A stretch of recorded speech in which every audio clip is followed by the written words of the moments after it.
Hello, hello. Let me know if you can see and hear me okay. This is going to be a group energy healing where I heal 138 people in 10 different countries, I think.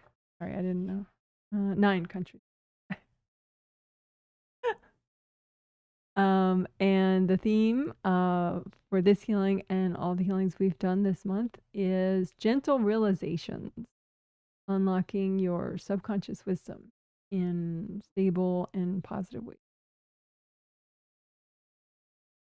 So it's been good, and today's going to be very good.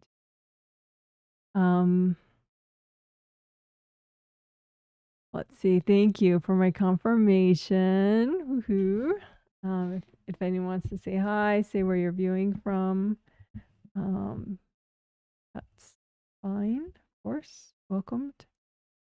And let's see. I'm trying to time myself on a little stopwatch. There we go. Okay, I started. Okay. So, thank you for your patience with my flexible start time. Experimenting to see what works best.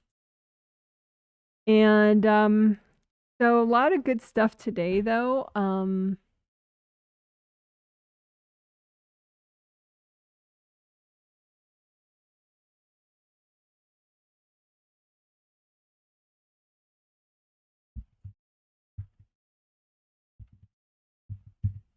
Okay, so quickly, I will mention some of the highlights from the last healing in the set.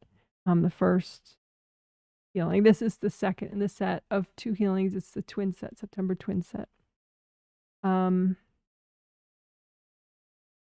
we did deep thought technique where you work your conscious and your subconscious mind and your ability to absorb, be open to your 8th chakra wisdom, your eternal wisdom, as well as subconscious wisdom.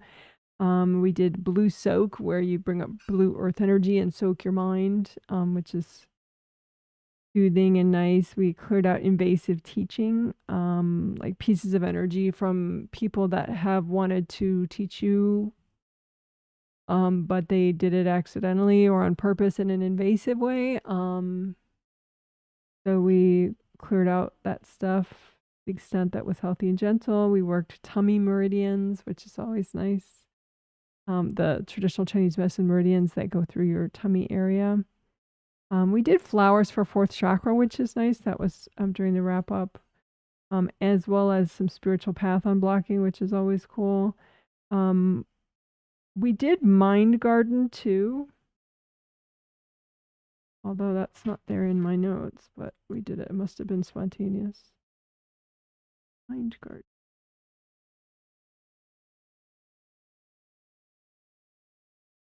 Which is another way other than deep thought method. It's just a different visual way to work your mind, subconscious and conscious mind. So the results of that were generally very positive. Some people didn't feel any different, but it was a relatively small number of people, and everyone else felt better. Of course, some people just have stuff going on in their life. But anyway, so that's the recap. It was interesting stuff. No new techniques, no like earth-shatteringly new things. And we're clearing out invasive teaching, that's somewhat new. We don't do that much. But everything else was kind of like old favorites. So it was nice, very soothing. So today,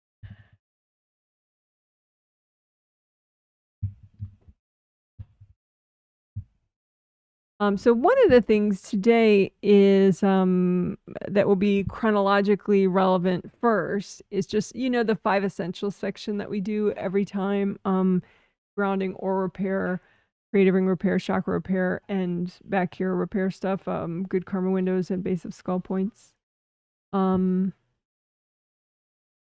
We always do that. It's very methodical. You do the first, then you do this, you do grounding first, and then you do aura repair, and then you get through the others. And but it's like one at a time, and I do it very methodically, and there's a lot of teaching involved because it is really fundamental and foundational. Like if you don't feel good and you only have 10 minutes to feel better, that's absolutely the best way to spend your time, is to figure out which of the 5 essentials you need and really spend time with it. Or do all of them if you don't trust your intuition on that. But today I want to just, it's not going to be maybe quite as friendly to the super newbies that don't know how to do any of it, because I'm just going to jump around among the 5. So we have 5 essentials section all together. It won't be individual. So I'll just kind of improvise, and because that I feel like is less boring for advanced people, and probably intermediate people, maybe beginners as well, you know, I mean, because it's like you use your intuition, you're like, what do I need the most? And then you do something else, and you do something else, and you can kind of study how one thing benefits you. And, you know, so it's not so regimented of like, okay, I'm going to do this, and then I'm going to do this, you know, because I think that can get boring. If you've been doing it for, you know, years, it's like, oh my God, you know. So then you might, out of boredom, not work your 5 essentials, even though you totally need them. Just because they're too boring for you. So I'm going to try to begin to spice up the 5 essentials.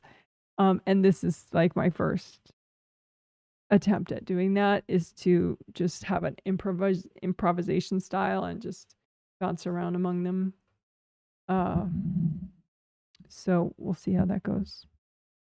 But that's more of how if I were to check my own 5 essentials, I would do it improvisational style. I wouldn't for sure do, you know, one and then move on to the next and then move on to the next, you know. That's not how I meditate. So maybe it'll be nice for people. We'll see.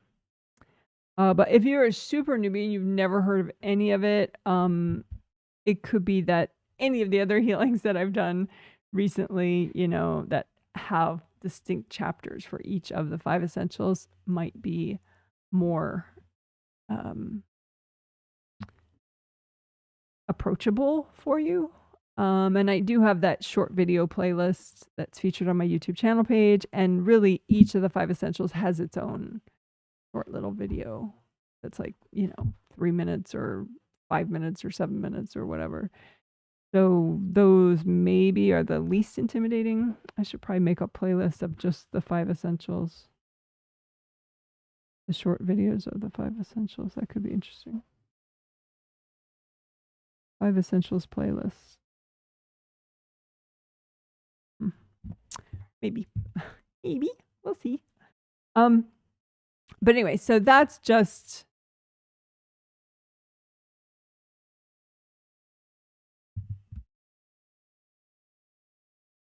so that was just explaining 5 essentials improvisational style, which is what we'll do today.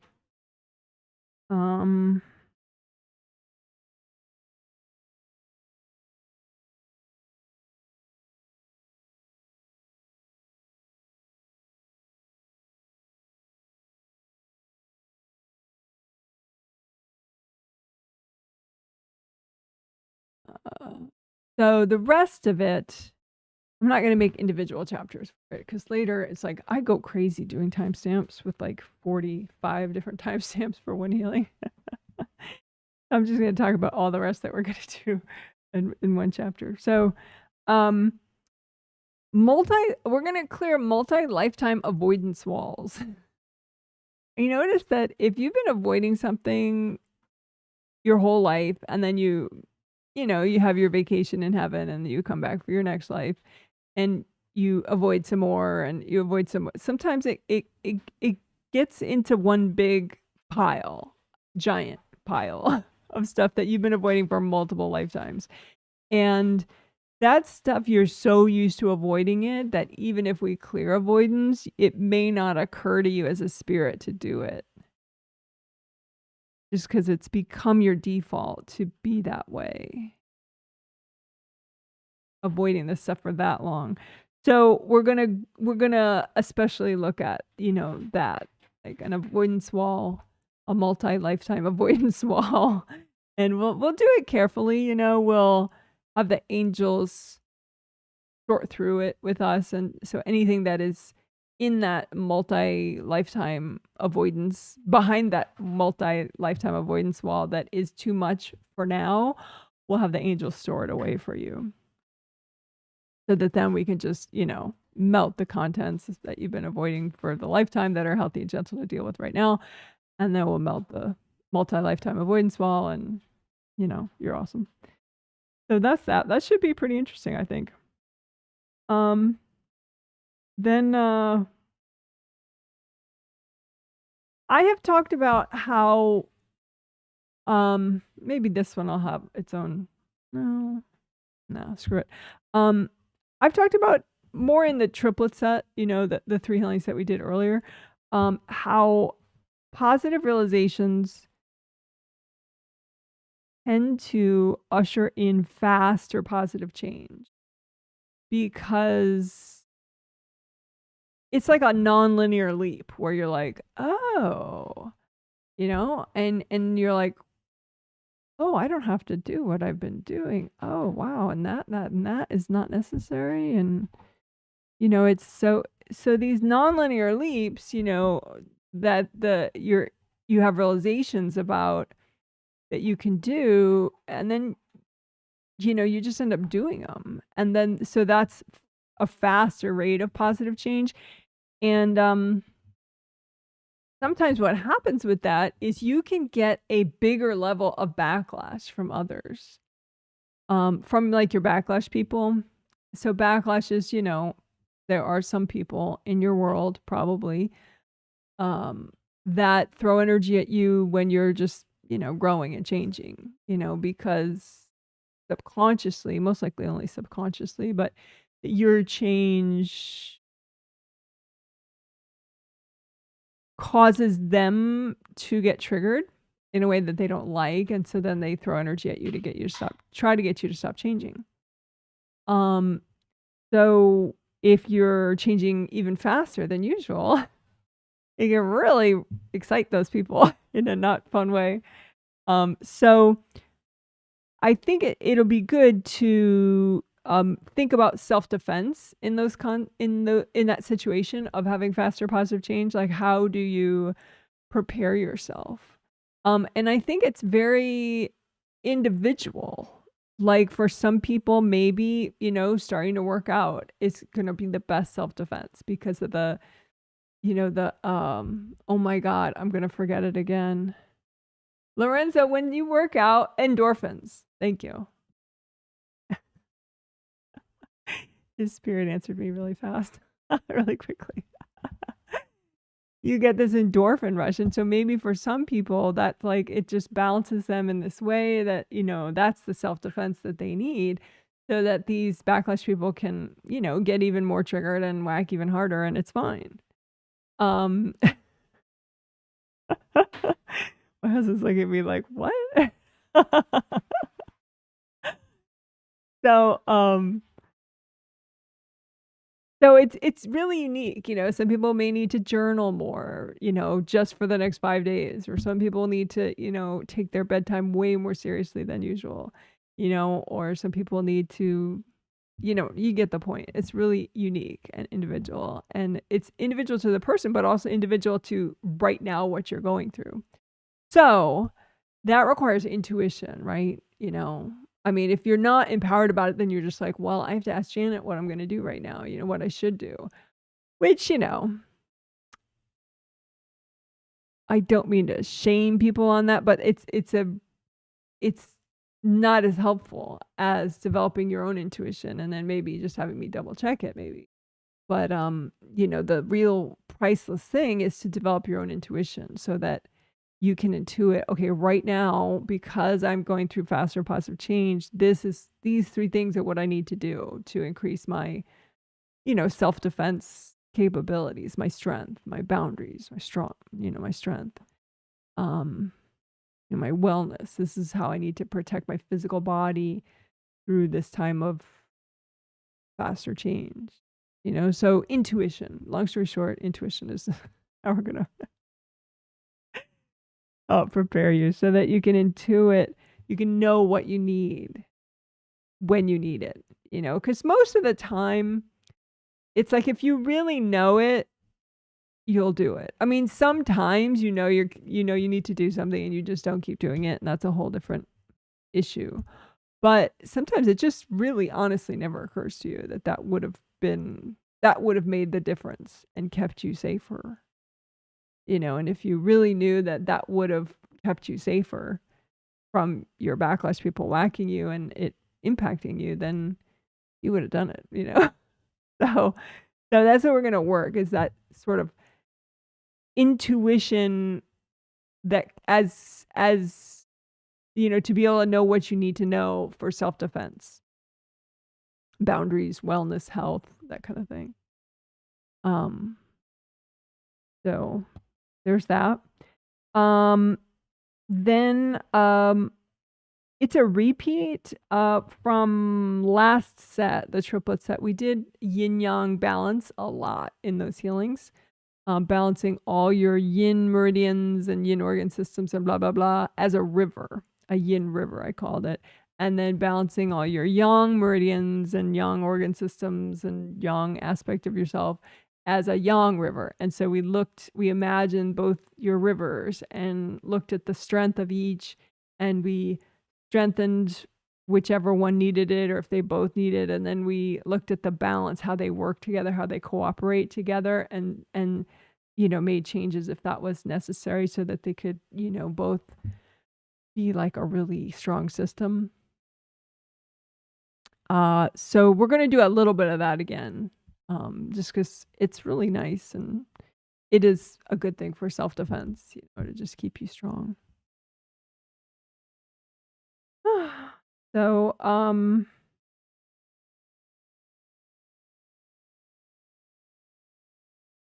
and it also can help mentally, emotionally, like for everything, you know, the yin yang balance.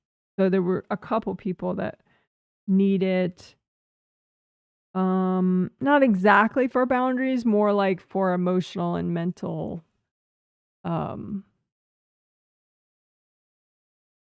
contentment, peace of mind stuff, because they don't have it. So that's why we'll do a little bit of a repeat of the yin yang rivers, strengthening and balancing. Then we may, if we have time, do a repeat of enjoying and feeling safe with faster positive change by healing mini yous, and imagining like, okay, you're in a boat that represents your faster positive change. Are you in the front enjoying it? Are you in the back screaming, no, stop the boat? You know, so we'll heal whatever parts of you are, you know, for whatever reason, are not able to enjoy and feel safe and comfortable with the faster positive change. And we'll if we do it, we'll do also the flying the plane, same kind of thing, a visual metaphor, which was from the triplet set, where you imagine you're flying this plane that represents your faster positive change, and then like look at, you know, like parts of you, and is any part of you really flying the plane, or are you just like in the plane feeling like a hostage, or are you being dragged outside of the plane screaming, you know, like how are you in relation to your faster positive change, and healing the parts of you that, you know, don't feel in charge and safe and like you can enjoy it. So we'll see if we have time for that one. That's on the maybe pile. Unblock Sleep Slide, I think, is a definite, just because there's one of my newbies especially needs help on sleep.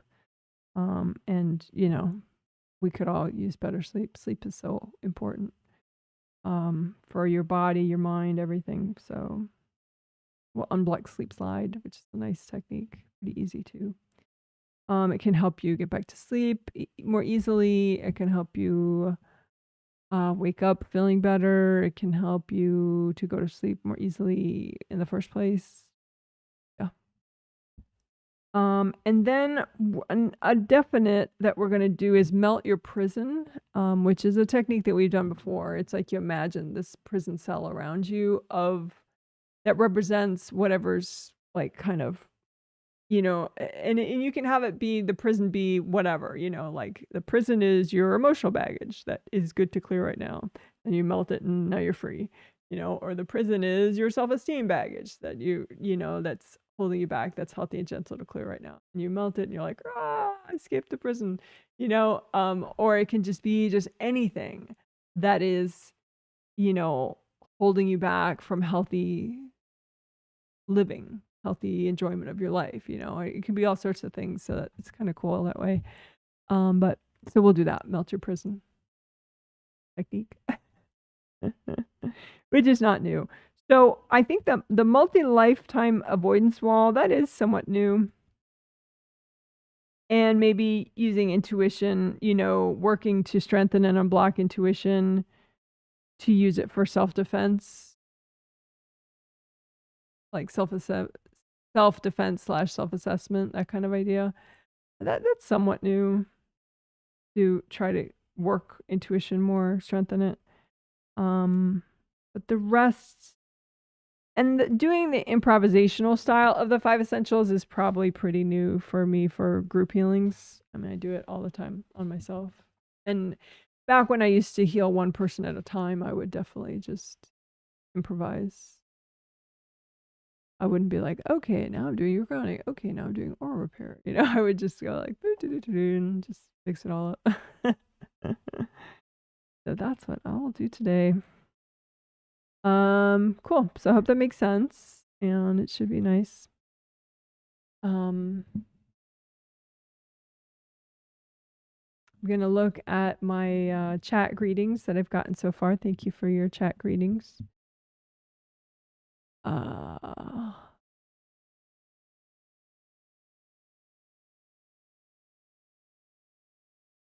Oh, should I do salesy stuff? Yeah, I guess so.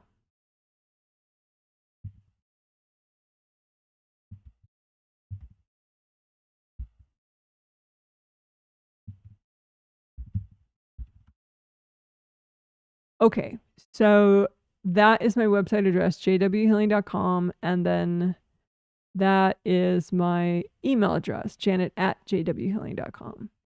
And on my website, I just put up like 6 days ago November healing sets, which blows my mind that November is in 2 months. I kind of don't want to know that.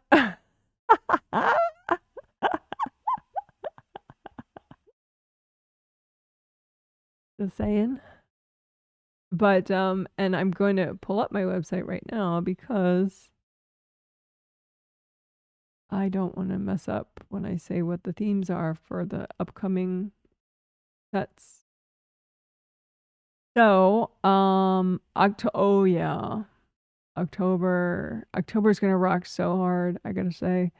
These healings. The theme is your body, food, fitness, face, etc.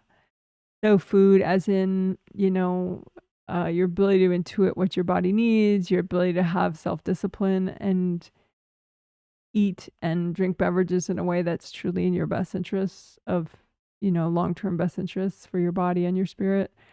Fitness as in, discipline and exercise, intuiting what you need as far as exercise, being able to actually do it, to have realistic goals, to not intimidate yourself, to clear out enough shame and whatever that's in the way of you working on your fitness.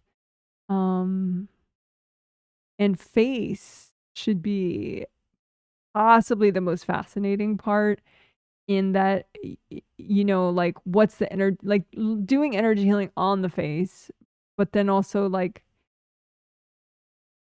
specific to like, do you have masks? Like do you have, and did you even make them, these masks? Like maybe you took on a copy of a mask that your birth parent has or had, or a sibling, or, maybe you put on a mask because of a certain situation where you didn't feel safe or something.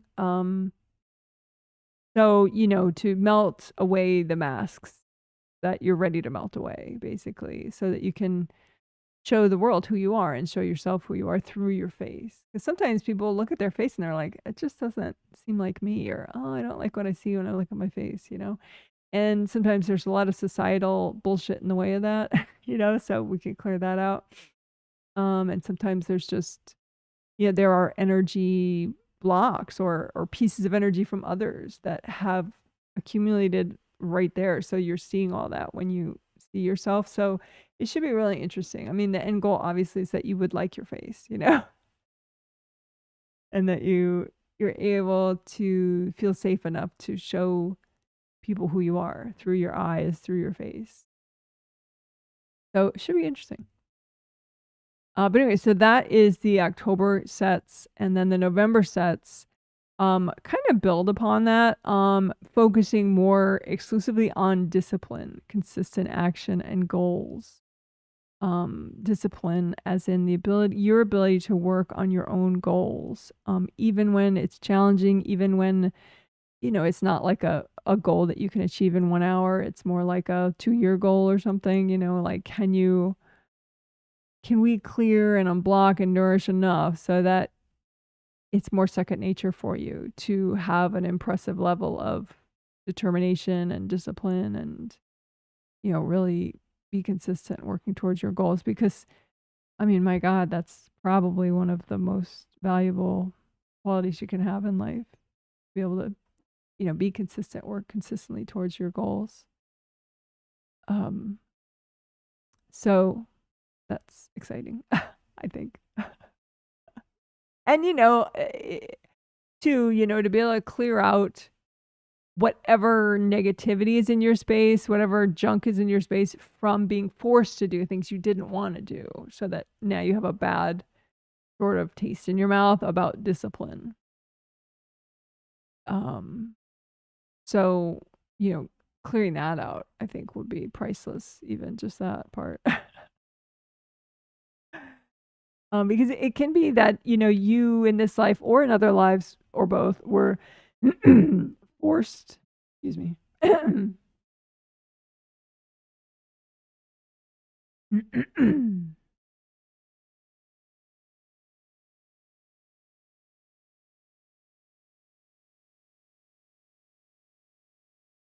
It could be that in this life, or past lives, you were forced to do so many things. And so that now all you want to do is do nothing, because doing nothing seems so delicious, because doing things reminds you of being forced to do things, And so, I mean, there is a sort of a beauty and a simplicity to doing nothing, but after a while, it's probably not going to help you achieve all your goals to do nothing. So anyway, long story short, that should be fabulous. I'm really excited. And the 2 months together should be a really fascinating combo. So, and as usual, if, sometimes I think people misunderstand and they're like, oh, I need that theme. And they just do one of the sets and they don't even, it doesn't occur to them like, yes, I can afford to do both sets. And I really love this theme. So if I do both sets, it will help me work this theme even more. They're just like, they almost think it's like a do-over. Why would you do the same thing you've already done? Where it's not like that. It's like the next chapter, the sequel. But anyway, so do what you want. Purchase them or don't purchase them. Of course, all of you that have subscriptions, and you will of course be doing all of them. It should be up. I'm so psyched. Is a really good way, I think, too, to start winter. Because sometimes people like they're, like fall into winter. There's less of like a hug from the earth in a way, of like young, validating energy from the earth. I mean, I'm sure the earth will still hug you, but it's just in a different way. So if you have certain deficiencies, they may be more noticeable in the fall and winter. So I think this is good timing to get, you can work to get yourself on like a really nice growth track, as you go into fall and winter, so that then, you can have a better shot at really enjoying your fall and winter more than usual. So it'd be cool. All right. So I didn't expect to talk that much about it, but those themes are cool. Can't help it. Can't help it. All right. So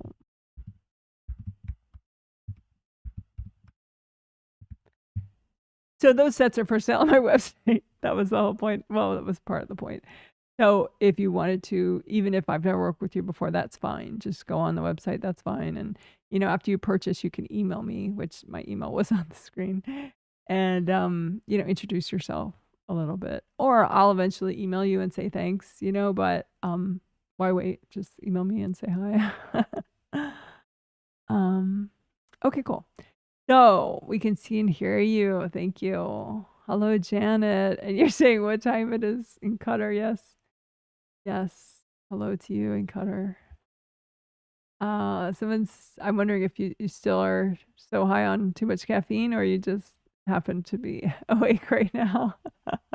So it says hi from Chicago, 79 and sunny. That's nice. I think we're going to get that warm on Tuesday and Wednesday this week, which I'm kind of looking forward to it because I like summer better than fall in certain ways. And like I still have a lot of tomatoes on the vine, on the plants out there that need to start turning color. Hopefully. We'll see. So it says, hey Janet, feeling orangey. LOL, I can hear and see you from cloudy Las Vegas, 93 degrees Fahrenheit. How about that? That's nice. I do like orange a lot. Orange is cool. Hello from Ottawa, Canada. Headache since 4 a.m. My. Yeah. Some meridians a little banged up there for you. Shoulder healed. Special karma healing completed. Okay. Sounds good. Don't know what that means, but that sounds interesting. Thank you. I have to go lay down to listen to the live stream. All right. Well, rock on.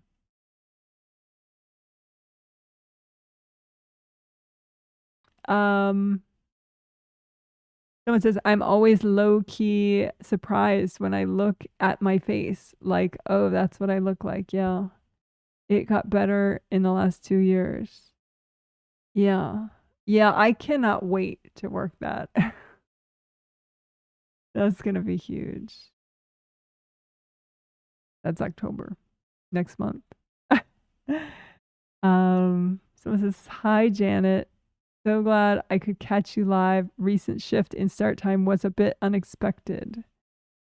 Yeah, well, I did say it in the email, but maybe the emails so often, before the set starts are very similar. So maybe you didn't quite notice it. Maybe you're used to like not really reading the whole email because often it's a repeat.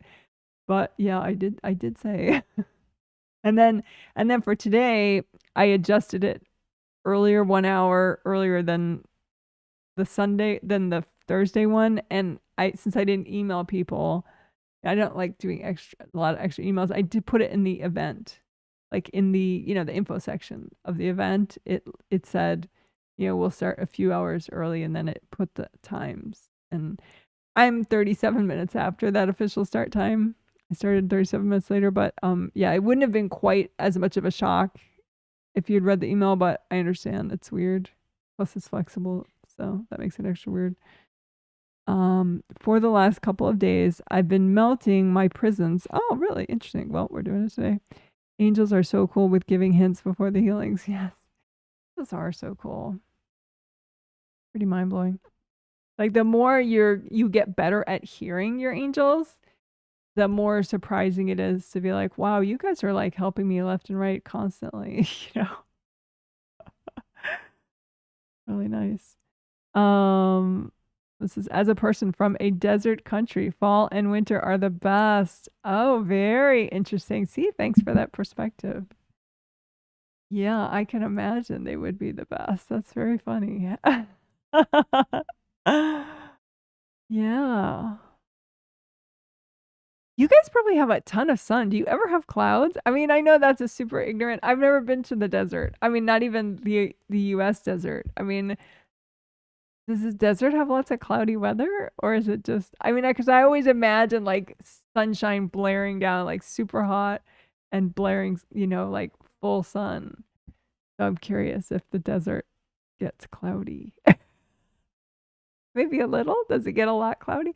Because here we get so many clouds. Like, I mean, in the Pacific Northwest of the US, it's like a sort of a rainforest climate, and which is different from other parts of the US, very different. But so like we're cloudy. It's like a rainy season basically from like soon. Not yet. Not quite yet. Although it did rain quite a bit last night. But it's like a rainforest from like rainy season from like October through March here, basically. And then varying degrees of cold and rainy. But so it's cloudy very often here during that time. Um my desert cat person, you can bet on it sunny most days. How about that? See, that would be cool. That would be cool. Super bright and blaring. Well, okay, maybe that would be a bit too much then. I guess maybe you have really good sunglasses. Some dust storms sometimes. Yeah, they have dust in the west part of our state, like dust storms. We don't. Because here, like, because it's a rainforesty kind of climate, everything grows. So there's no bare soil ever almost. I mean, unless some human makes it bare soil, because weeds will just take over instantly. I mean, everything grows like crazy here. So you have to be so on it to like plan out so that your whole property isn't like a weed jungle. Even then, it's like you sort of give up certain areas to the weed jungle because there's only so much time. Okay, so you say super bright and blaring, some dust, storms sometimes, clouds only in winter, really. Interesting. Yeah. Well, we have clouds fall, winter, and spring. Lots of them. The only difference is early fall and late spring have bright cloudy weather. And then late fall, winter, and early spring have dark cloudy weather. Like only here have I learned the distinction between bright cloudy and dark cloudy. So winter, it's pretty dark all damn day. I mean, it is not dark, but it's, anyway. 50 degrees centigrade weather in the summer, so everything needs to be air conditioned. 100. Oh, you're so nice. See, you're so nice with backwards Janet and backwards United States. So 50 degrees centigrade is 120 degrees Fahrenheit. 122 degrees Fahrenheit. Ouch.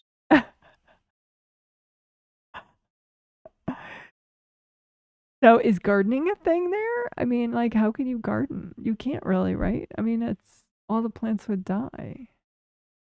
I mean, maybe there's some kind of plants you could garden. Can you I mean, that's a stupid question, I guess, but can you can you grow food in the desert? I'm sorry, I'm asking the most ignorant questions possible. But these are real things I want to know. I'll have to. You you can grow palm trees. Well, that's okay, but you can't really. Can you eat palm trees? I mean, what can you? Is there part of a palm tree that's edible? You can eat palm. Maybe you can. Mm. Fun facts. Alrighty. Well, that was fun. I hope it was fun for you guys. Okay, so now we'll do the 3 minutes of quiet, where I've just finished prep and you get a break from my voice. And then we'll start the healing. Towards the end of the quiet, I'll start the healing. You'll see me go like that. That's how you know I started. And then after about a minute of not talking, I will talk the whole rest of the time as I heal, explaining what I'm doing as I do it. So if you wanted to, you could use it as a self-healing walkthrough. And again, I apologize for the super newbies. Maybe the improvisational style that I'll be doing for the first part of the healing, the 5 essentials, might be less easy to pick up on, but you could still just kind of wing it and you'll be better than you think you are, probably. We get dates from palm trees. Yeah, that's true. Dates are very healthy. I heard. Okay. So let's do this. 3 minutes of quiet.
Okay, thanks for waiting. So this will be the sort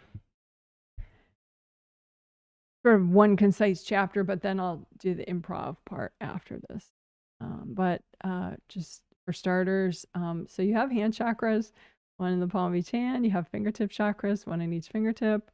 These are energy centers. They generate energy, and you can set them to a metallic gold color, just these energy centers, so that as they spin, the energy they're generating is that vibration or that color. And that works even if you can't see it. You just do it with your thought or your intention, set those to gold, so they generate gold light. And you can use the gold light from one hand to unblock the other hand pretty easily. But then other times, it's very useful to use a copy out in front of you of what you're healing. For example, if you're healing like the meridian that goes down your lower back, your urinary bladder meridian, it's really nice to have a copy out in front of you of your lower back so that you can do some good work on it rather than reaching back here. So you can make a copy out in front of you of your neck, shoulders, arms, your head. Guess we could stick, let's just do it simple. So neck, shoulders, arms. So just use gold light and unblock your neck, shoulders, and arms, as well as your auras around your neck, shoulders, and arms. And we'll probably do this more during the improv section. But just to get things moving, get you more present in your hands. You can enjoy healing more and generate more gold light with your hands. This. Unblock the auras around, like your V area. I generally call it like there's a V. If there's a V shape, you think of a V shape like going diagonally out from your neck meets your shoulders. The V area, that's especially nice to unblock that. Isn't it just really great? And most people need it.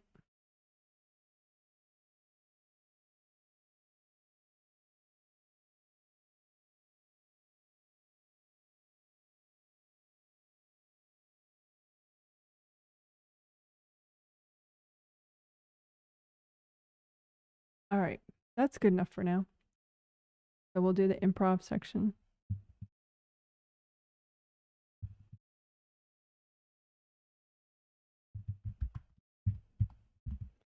So the 5 essentials, etc. Okay, so I will just once list what the 5 essentials are, and then you can, if you want separate chapters on them, you can go to any other recent healing of mine before this one to get individual concise chapters for each one, or go to my short video playlist and there'll be an individual short video on each of these. So the 5 essentials are grounding or repair, creative ring repair, which is up here, chakra repair, all your chakras, or grounding, creative rings, aura repair, chakra repair. Am I missing one? And the back here stuff. Grounding, aura, creative ring, chakra, and then back here stuff. Yeah. The base of skull, and then good karma windows are like back doors to your astral body. So that's the 5 essentials, but now I'm just going to mix them all up. So grounding. You can imagine both your groundings. Make them wide as all your auras. Bring them up high as your 3rd chakra. Bring them up that high. Make them both red or orange or yellow, same color, and make them go down all the way to the core of the earth. And of course, you make a copy out in front of you and use gold light from your hands to unblock your grounding. Grounding is both. And also, you can unblock the bottom of all your. Some of your auras have layers, and so it's kind of cool. Like your astral and your physical body auras, they have 7 layers, like layers of an onion, but they can really bottle up at some point, and then it's really hard to release enough. So just unblock, especially your physical body and astral body aura beneath your feet and above your head.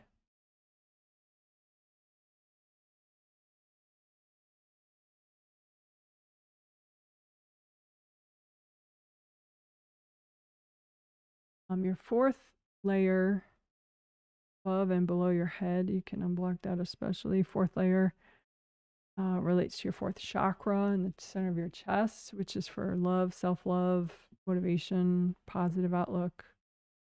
It's a cool stuff. You can think of all the blocks that are like right up here and right down here in your fourth layer. So turn up here, your fourth layer, which relates to your fourth chakra. And you could just put the blocks out in front of you and just melt them away. Keep putting more out in front of you, keep melting them away more and more.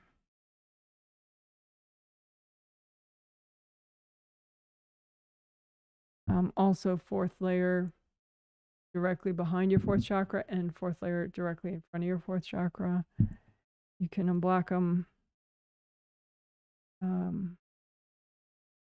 like that, or you can just imagine all the blocks together, you know, just make a pile of all the blocks that are directly behind or directly in front of your fourth chakra and melt those away. You say, angels, if there are any invasive beings hooked into these blocks, can you recycle them? And melt the people out of these blocks so that they...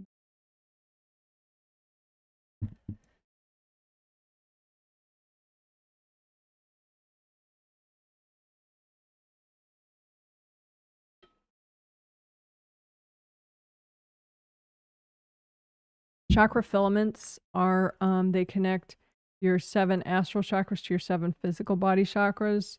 So the major chakras along your spine, 7 physical body chakras and then 7 astral body chakras. They're connected, like the 7th physical and 7th astral chakras are connected by a cord, a good cord that's just you. So I call it a filament, a 7th chakra filament. And so you can just use gold light and unblock all of those chakra filaments. Especially 4th chakra filament, for some reason. Seems extra blocked. So again, 4th chakra, motivation, enthusiasm, self-love, self-care, positive outlook.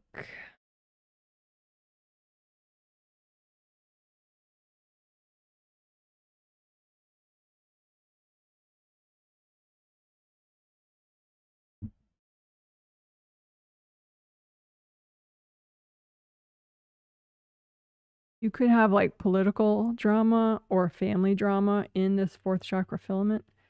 You can melt out all the political drama and family drama of your filament. The ex-husband, ex-wife, ex-girlfriends, ex-friends drama in your 4th chakra filament. Just melt all that out.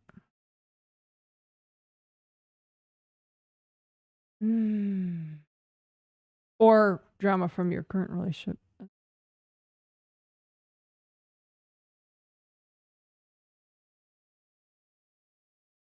Chakra filaments 2 and 1. Yeah, there's 7, 6, 5, 4, 3, 2, 1, of course.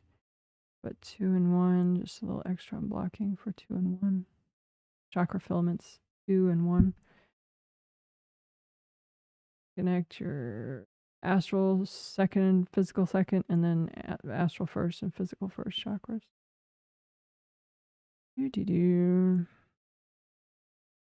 Gold light to unblock them. Angels, if there are any invasive beings messing with the filaments, can you please recycle them?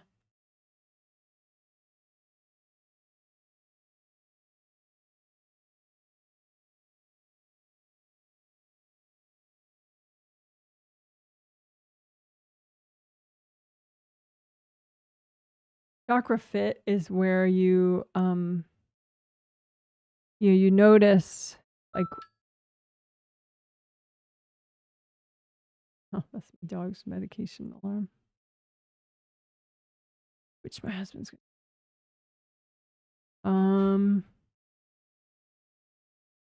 so chakra fit unblocking is a special unblocking, getting rid of any chakra blocks that make it less comfortable or less possible for you to be fully present. So if you imagine, you know, your astral 7 chakras ideally would be able to nicely fit into your physical 7 chakras so you could be fully present. But Sometimes blocks are there, of course, and so you could just move those out. Whatever blocks are healthy and gentle to get rid of in the way of your chakra fit, and then just melt those blocks away. Again, just be aware of any blocks in the way of your chakra fit. Move those out. Angels, here you go. You can hand them to your angels or melt them. Melting them is a little more self-assertive than just handing them to your angels. Nice. You say, angels, can you recycle any invasive beings in the way of my chakra fit? And move out blocks that are healthy and gentle to get rid of in the way of your chakra fit. Move them out. Angels, here you go.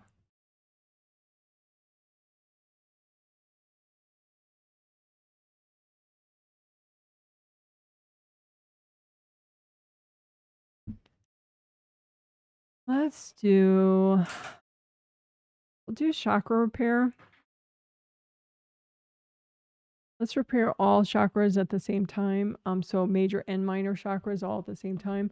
You imagine a copy of a chakra, which is, chakras, this is their basic shape. Obviously, most are small. They're all smaller than this. But, like the one that's in your hand with the round opening here and round opening here is a different shape. It's much more short, I guess. Not as wide as the one that's, with the round opening in the front of your body and the round opening in the back of your body. But anyway, so we'll repair them all at once and unblock them all at once. You just make an image of a chakra out in front of you and you say, okay, this represents all my major and minor chakras. And you repair it and unblock it with gold light from your hands. You can lift out the blocks and just melt them away with lots of gold light. Out the blocks, melt them away with lots of gold light. You can say, angels, if there are any invasive beings messing with my chakras, can you please recycle them? Is that perfect? And now there are no invasive beings messing with your chakras? Probably not, but it helps. Every time you notice more, just ask again. Angels, here you go. Angels.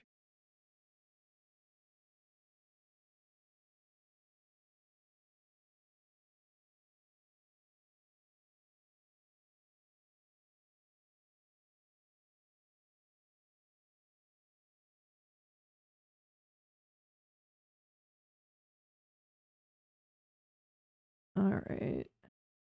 Probably good enough. Legs are really important. Let's unblock the legs. The legs, your legs. The legs in the body that is yours. So you just imagine a copy of your legs out in front of you. Use gold light, unblock them. Especially your knees. Be nice to your knees. Be nice to your hip joints. Extra gold light.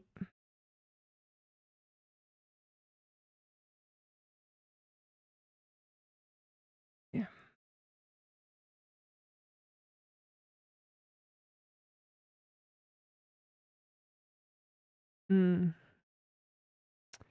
Yeah, let's do back here. Good karma windows.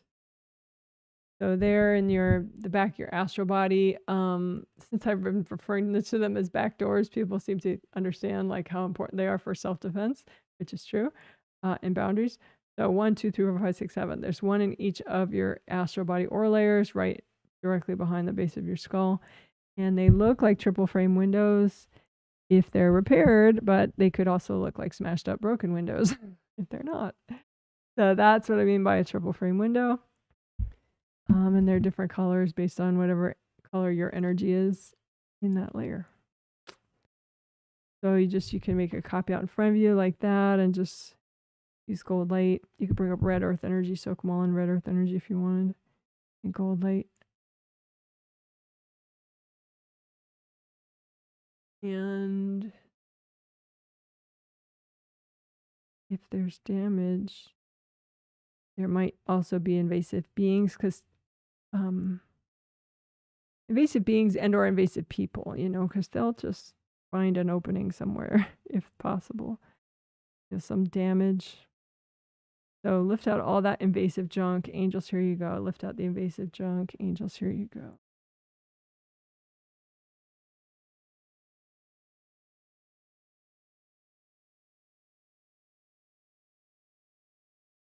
base of skull, back here. You can comb through the back of your head and then outward through your auras. So like, but gently. Comb through your head with your gold fingers and drag out all the junk that's healthy and gentle to get rid of. And say, angels, if there are any invasive beings in this mess, can you recycle them? And then use gold light and melt people out of the blocks. Melt their cords, melt yourself out of the blocks so that you can.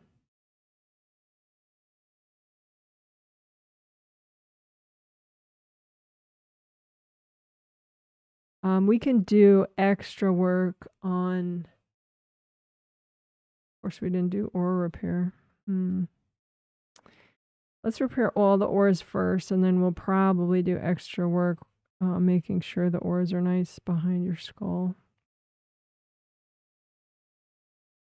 But let's do aura repair on all the auras at first. So you have 17 auras. That's why.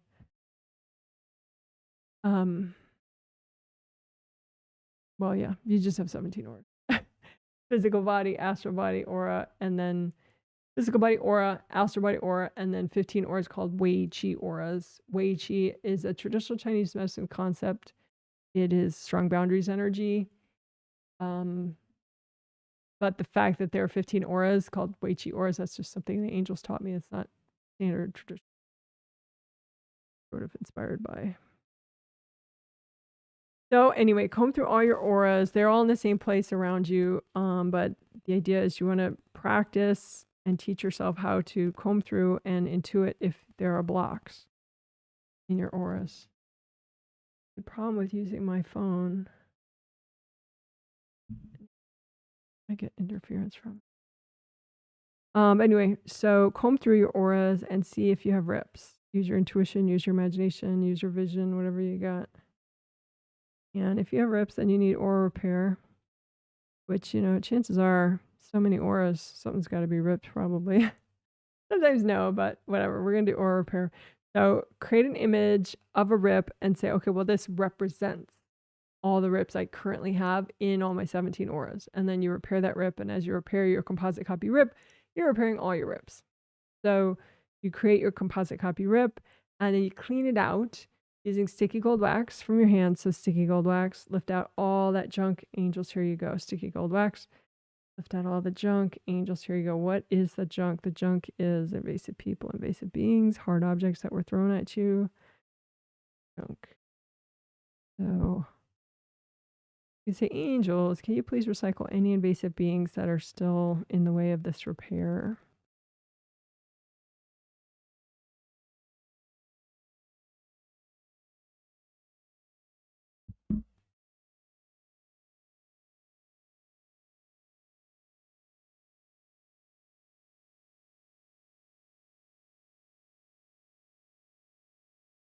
So then just keep using gold light and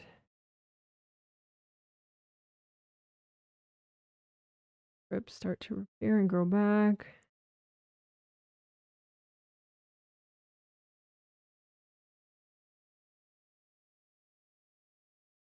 So that probably repaired most of them. Let's do it one more time for the leftover rips. So make a new composite copy, say with your intention, okay, well, this represents the leftover rips.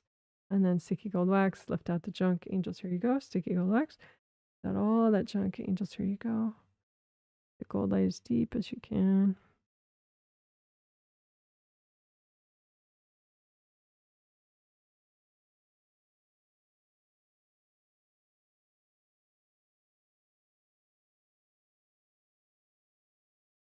Right, and then just check the outer surface of all the 17 auras. Check for any remaining leaks.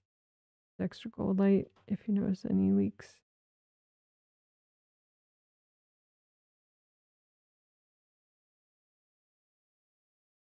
Above your head, above the top of your, you can unblock above your head, but then also above the top of your auras too.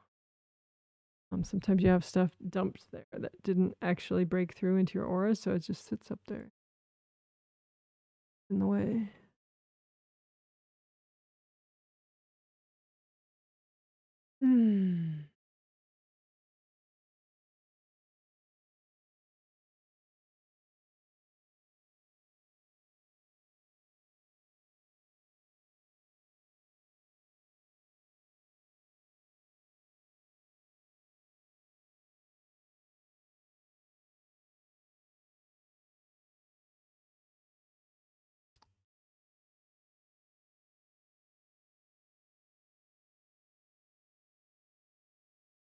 we'll do creative rings.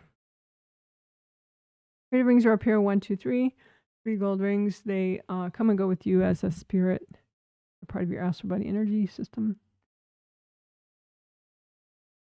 So you can make a copy out in front of you of your 3 gold creative rings and use lots of gold light, wash everybody off of them, melt cords, repair damage, unblock, melt blocked energy around them.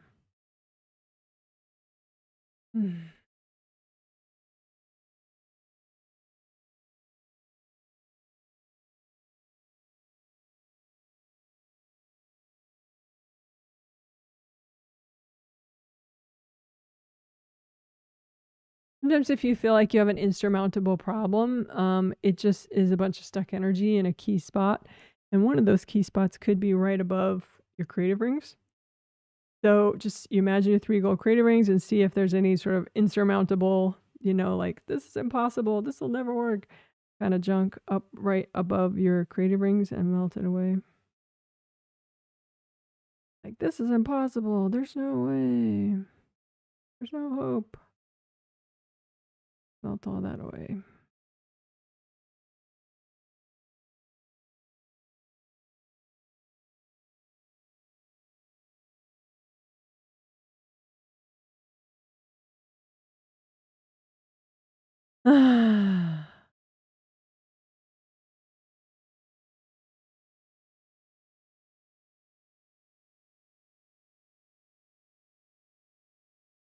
Let's do extra work on the 4th chakra.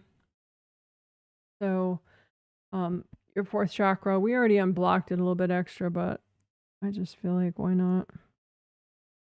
So, you want to make sure the river flowing inward is just, it can flow in nicely. The river of your energy from your 4th layer into your 4th chakra. And then there's another river flowing out of your 4th chakra out to your 4th layer. And then it wraps all the way around. The energy wraps all the way around your 4th layer.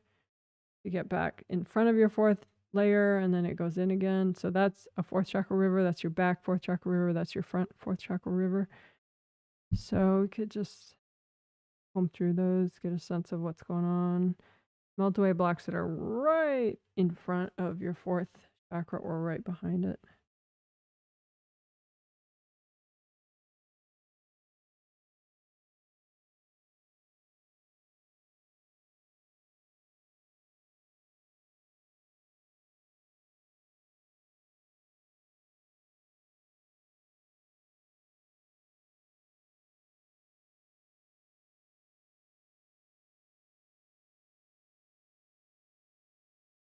So you can especially look for blocks that are like, it's impossible, there's no hope, blah, blah, blah, like very dramatic, sort of like, I'm a total loser, or I can never do that, or no, that's never going to happen, sort of stuff that is like positivity killer stuff, energy blocks that are just so negative, right in front or right behind your 4th chakra. Could be stuff that you got stuck in like all by yourself at some point, or it could be that someone kind of dumped that in your space, but it doesn't matter, just melt it away. Any hard energy right in front or right behind your 4th chakra. Now, astral 4th and physical 4th, you could get a sense of like the river of your astral 4th, the front river, and the astral and the physical front 4th chakra river, and see which flows better.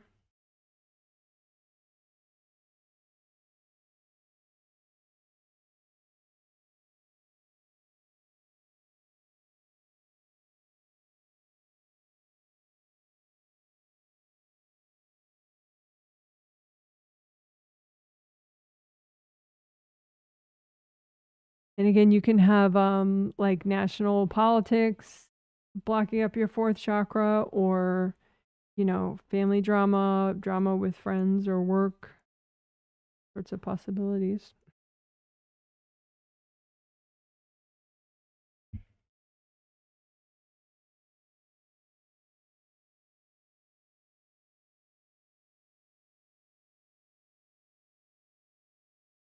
So again, grounding, go through your grounding, comb all the junk together in one spot, like you're sweeping the floor, and just melt it all in gold light. So sweep all the grounding junk together.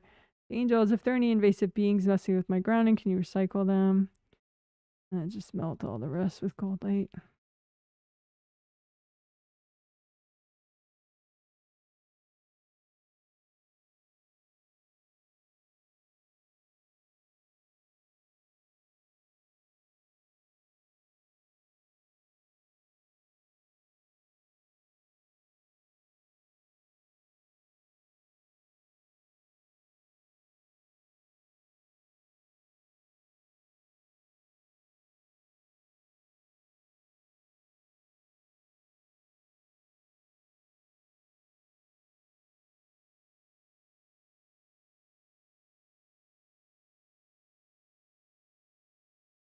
Seventh chakra, we'll do that a little extra. That's the one in the top of your head. Has to do with confidence, identity, creative inspiration, empowerment.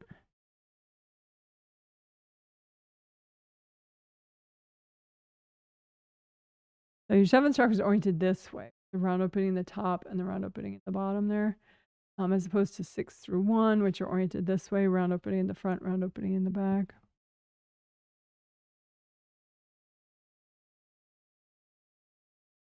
So the seventh chakra, your energy can come in, but it also fountains out the top, and then your energy definitely comes in through the bottom as it fountains out down through your seventh layer and then to the bottom of your seventh layer, and then gets drawn up.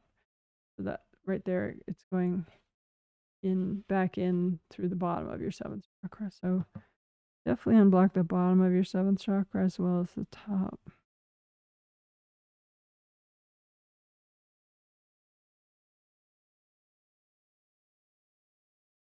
And that whole seventh chakra river, that's a big river, right? It goes all the way from the bottom of your seventh layer all the way up to the bottom of your seventh chakra. So that's your biggest river distance-wise. You're not counting your groundings as rivers. Just within your own space kind of river. That's definitely the seventh river is the longest. The lower seventh chakra. So just unblock your lower seventh chakra river.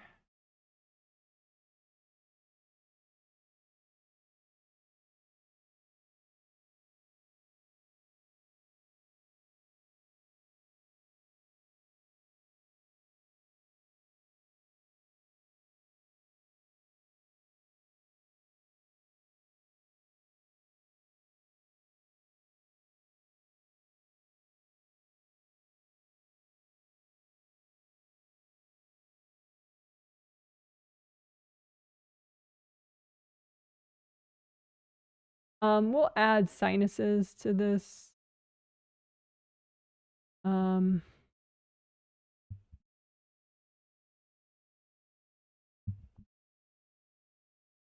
we'll do sinuses plus.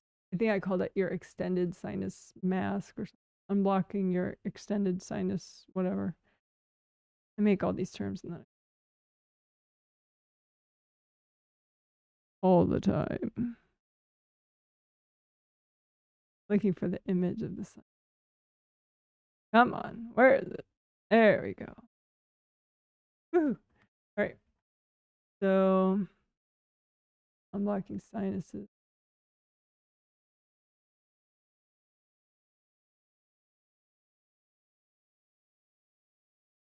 Oh, did I really spell it improv version? I meant improv as an improvisational version.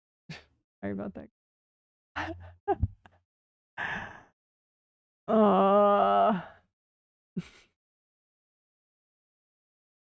I should just be at peace with my typos, right? They will happen and it's okay. Inner peace with my typographical errors. All right, come through your sinuses and drag out whatever's healthy jizzle to drag out. Angels, here you go. Drag out the blocks and the gunk. Angels, here you go. Drag out all that junk. Angels, here you go. Unblock in front of your sinuses.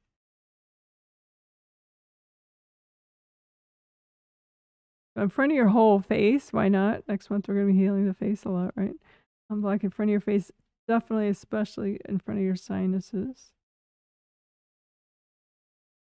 Those all those sinuses in that diagram, those are actually hollow places within bones, which I didn't pay enough attention at school and I didn't realize that. But that's kind of cool. They're different hollow areas in different bones, and that's how they're different sinuses. And then the one that's like straight in through your nostrils, that's your nasal cavity. That's not, a hollow cavity in bone, but the others are. Pretty cool. All pretty cool. All right, so go ahead, heal your sinuses directly. You could bring up red earth energy because it's your body. Best. Lots of gold light. Outward. Pull everything out that's not you. Angels, here you go. Pull it out. Angels, here you go. Oh.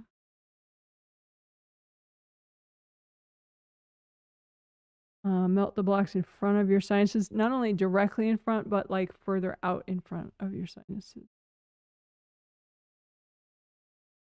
Mm.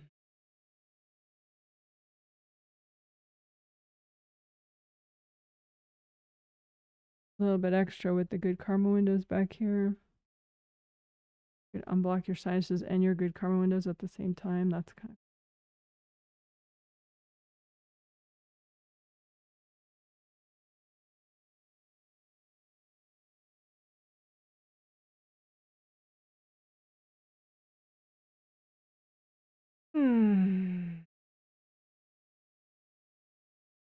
All right, good enough. So you can let me know how that was for you in your survey if you want, or during the chat, how the improv style was for you, if you wish.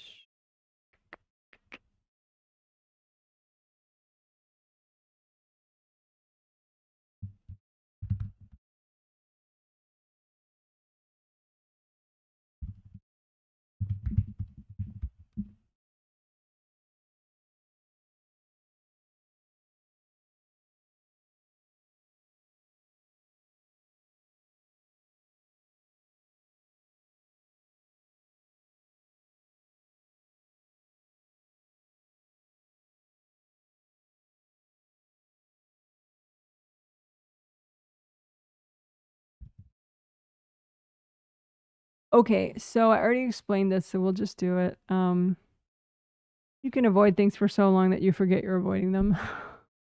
And it becomes your new default. And that's not good. So we're going to help you remember what you've been avoiding so that you can clear it. And if there's something that you've been avoiding that is still worthy of being avoided, your angels can store it away for you if you ask them. So imagine your multi-lifetime avoidance wall. You can imagine a brick, a stone, or whatever you want, and it's like the force of you being like, no, never, I'm never dealing with that, ma, from lifetimes. And then behind your multi-lifetime avoidance wall is all the shit that you've been avoiding for all those lifetimes. And you can comb through it with gold light. You can comb through the multi-lifetime avoidance wall. You can bring up red earth energy and soak the whole thing, the avoidance wall and all that you've been avoiding in red earth energy. And so here's where we're requesting from the angels. Angels, if there's anything in this multi-lifetime avoidance collection that is too much for me to clear right now, wouldn't be healthy and gentle for me to clear right now, can you please help me store it away in a healthy way? So just breathe and let your angels sort through all that for a second for you.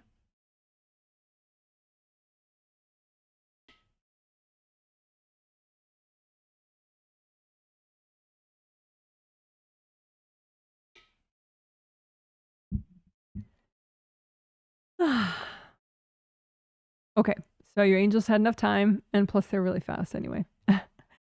So now whatever is sitting behind your multi-lifetime avoidance wall is healthy and gentle for you to clear right now. So there's really no more excuses. So it's up to you, but I would suggest you're only healing yourself and I'm not healing you, then go ahead and run gold light through it. If I'm healing you, you could do it too, but I'm doing it as a healer for you. So just you can even say to yourself, it's okay to let go. I'm ready to let go. Something like that, just kind of nudge yourself into it. Letting go of yucky stuff will help me have a non-yucky life, help me have a better life, kind of a encouragement for yourself. And you can go ahead and melt both. You can melt the multi-lifetime avoidance wall now, as well as all that's behind it. If you want, you can melt what's behind it first. So there's no maybe that would feel safer. Melt all that, and then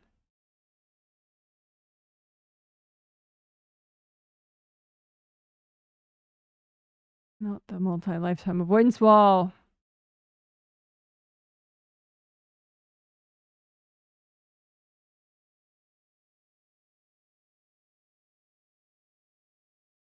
So why did we do that? I mean, veterans would know, avoidance is always bad. But I think too, it's sometimes you have a lot of realizations that you could have, but you're too busy, the force of you avoiding so much is anti-realization, anti-positive realization. So that's why we had to clear that stuff out. But we're going to do it in a different way now in case we can get a little more cleared that to help you out more. So that was just one big wall, one big multi-lifetime avoidance wall. So now we'll do it for 2 walls. Where one is any avoidance, anything that you're avoiding that impairs your body enjoyment and taking actual action, in the physical plane. Even an email, I would say, is taking action, sending an email, but obviously going for a walk, organizing a closet, things you have to do with your body, stretching, exercising, preparing a meal, choosing different, whatever. So you get it. So the body stuff, body enjoyment and action. So we'll imagine a wall for whatever you've been avoiding that's in the way of that. And then the other one is for your mind and your thoughts. Anything you're avoiding that, if you cleared it, it would help your mind and help your thoughts. And again, this is the multi-lifetime avoidance that we're aiming for, things that you've been avoiding for that long. So, okay. So first let's do the mind stuff and then the body stuff, because you come in first when you wake up into your upper chakras and then your lower chakras, hopefully. The upper chakras generally people are more present in, more likely to be present in. So we'll do those first. So just imagine a multi-lifetime avoidance wall and whatever junk that you have been avoiding behind that wall. So you're here and then you just put up a wall of avoidance, and then there's all this other baggage or whatever that you haven't cleared. And this is just the stuff that relates to your mind and your thoughts, that would impact your mind and your thoughts. The angels, can you sort through this? And, if there's anything that would not be healthy and gentle to clear right now, can you help me by storing it away for me in a healthy way?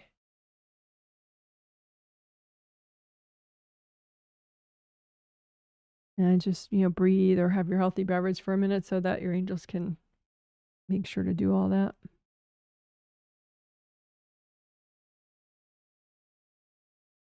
Okay, so they did their work, your angels. So now you have your multi-lifetime avoidance wall for body stuff, body enjoyment, taking action on the physical plane, and then all that stuff that you've been avoiding that is affecting your body enjoyment and your ability to take action. Just run gold light through all that.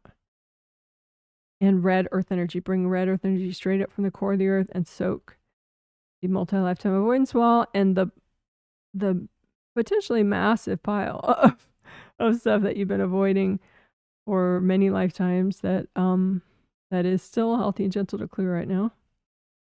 And you can melt the junk first if you want and leave the wall in place and then melt the wall. Whatever feels better for you. You can melt them both at the same time. Wash everybody out of these piles, which could make it easier to melt them. You can ask two angels if there are any invasive beings, in the way of this process. Can you recycle them?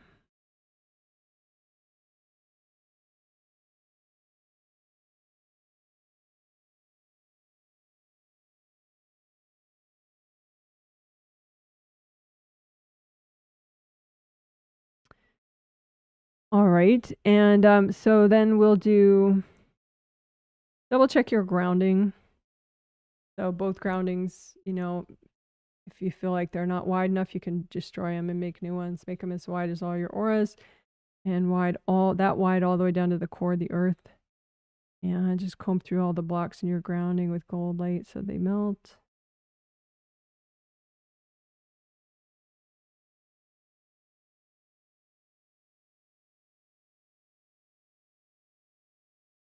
All right. So then imagine a multi-lifetime avoidance wall of your energy of like, no way I'm dealing with that right now. That, just whatever. It's like these things have you been avoiding for lifetimes. And then all the junk that you've been avoiding for lifetimes, it could be not even your shit, just stuff that someone dumped in your space, but you were like, man, that's so not there, So you've been carrying it this whole time.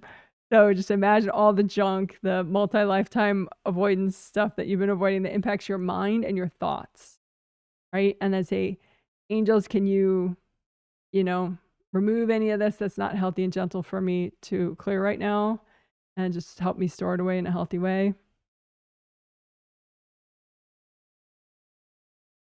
And then angels, if there are any invasive beings in the way of this clearing, can you recycle them? And as they're doing that, you can get a head start and just use lots of gold light and red earth energy. So again, you are melting away baggage and junk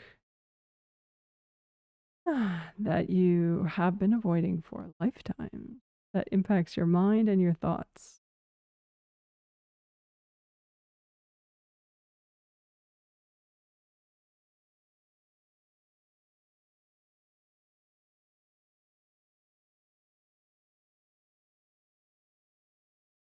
Because of course, if you don't clear it, it is affecting you. You're just pretending it's not affecting you.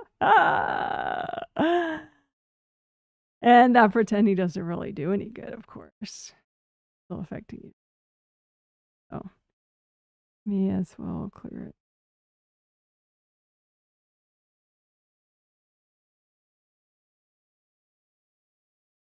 All right. Good job.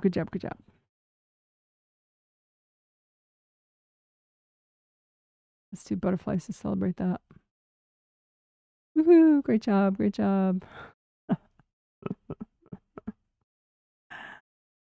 I like that.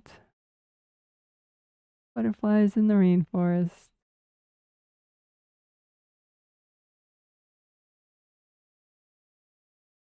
All righty.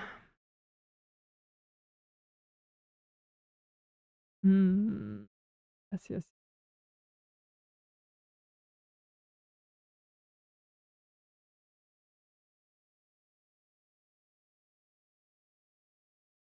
Good for you. Good job. So I want a little bit of change of scenery here for this next one.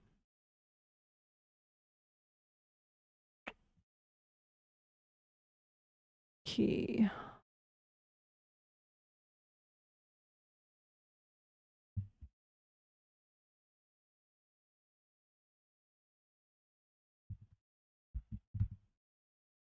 Okay, intuition for energy self-defense. Or a different way you could think about that is self-assessment, which I sort of nudge people to practice every live stream at the end when people post chat questions. If they're not comments, if they post questions, I'm always like, unless you're a newbie, please try to observe yourself first and see what your issue is and see what you think you should do about it. And then you could post that and I'll comment on what I think about it. So you're practicing self-assessment, and then I validate what I think about your self-assessment, you know. But anyway, so intuition in that level is really important because, you know, especially if you're growing at a faster rate, you're going to trigger more people. And there's really no avoiding that. I mean, if you wash people out more often, maybe then they might not feel that you're changing as much, even though you are. Like it won't be like causing shifts within them quite as much. But, you know, at the end of the day, you know, your self-care is going to be important, and your ability to be intuitive about your self-care. Like, what do you need right now, these days, this week, today? In order to be as strong as possible, as safe as possible, as healthy as possible, given the realities of your day and your time, your life. All right, so let's do it.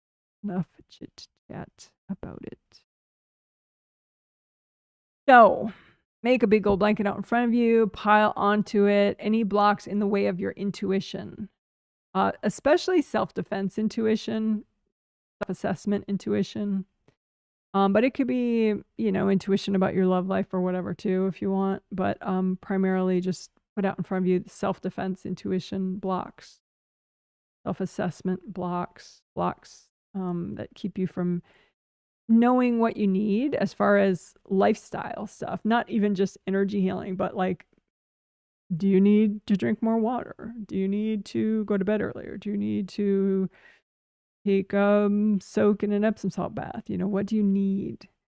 So there could be you know, blocks in the way of your intuition.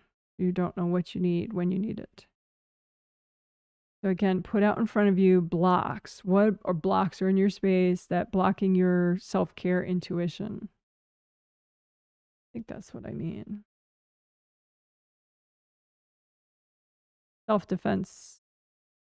Self-care is self-defense in a way, you know? Like it's one of the most powerful forms of self-defense is self-care, right? So what's blocking your intuition about what you need? And just melt that away. Whatever blocks are in the way of your self-care intuition.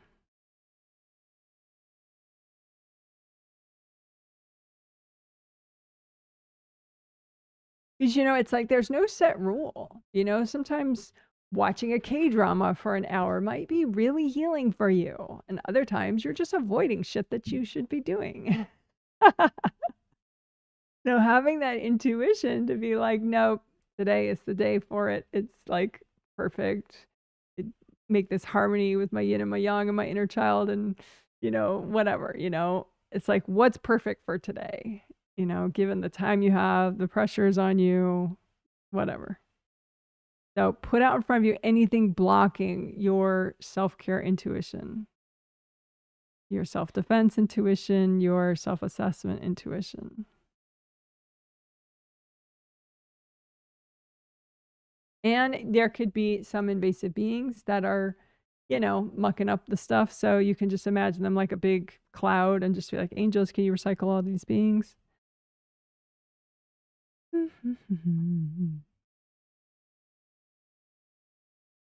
And you can do that again, like see if there's any invasive beings in or around you that are in the way of your self-care intuition or self-defense intuition or self-assessment intuition. Angels, can you recycle all these invasive beings?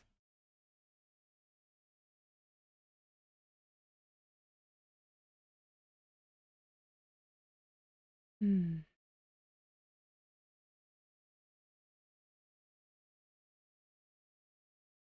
going to unblock the spine just as a fun thing right now, in addition. I'm not going to bother putting it in the banner though.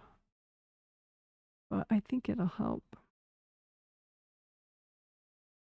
So just imagine a copy of your spine out in front of you and use gold light.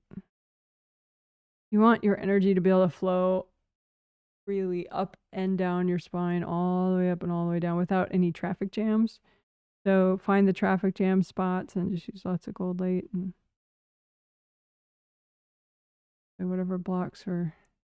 And if you're like, Jana, I don't know where it's traffic jams in my spine. Well, then just imagine, you just say, okay, well, these are the blocks in my spine, you know, and imagine them out in front of you and melt those away with cold light.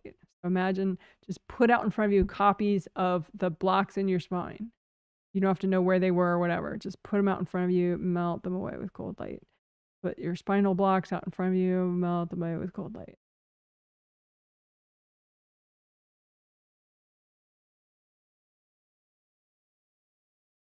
All right.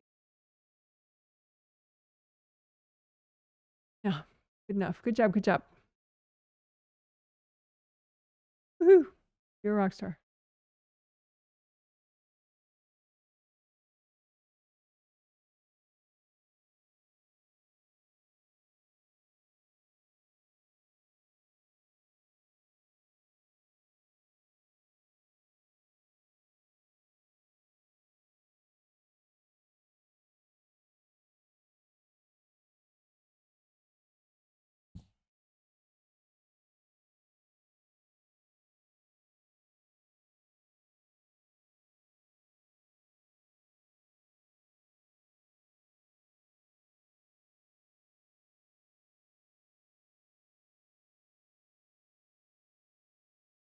So we'll go back to this scenery.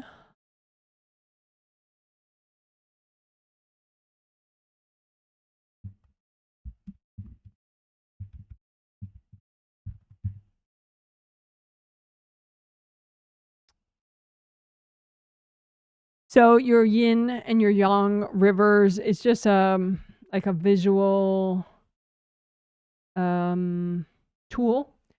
You imagine all your meridians that are yin in nature, all your organ systems that are yin in nature, all the parts of you as a spirit that are yin in nature as one river.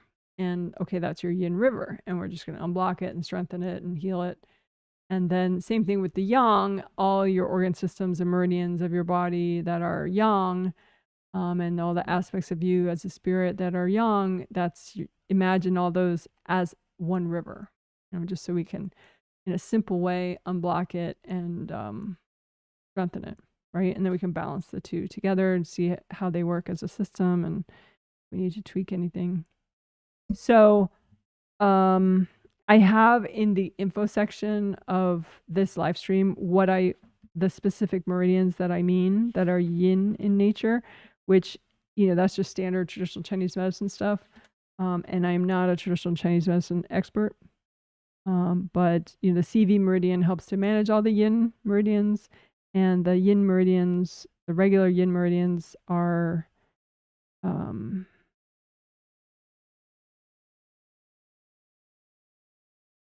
interesting. I was going to list them all, but I only have, there are 12 regular meridians. I only have 10 of them listed there. Not interesting. All right, well, then I'm not going to read them out. I'll just fix it later and I'll put it in the info section corrected.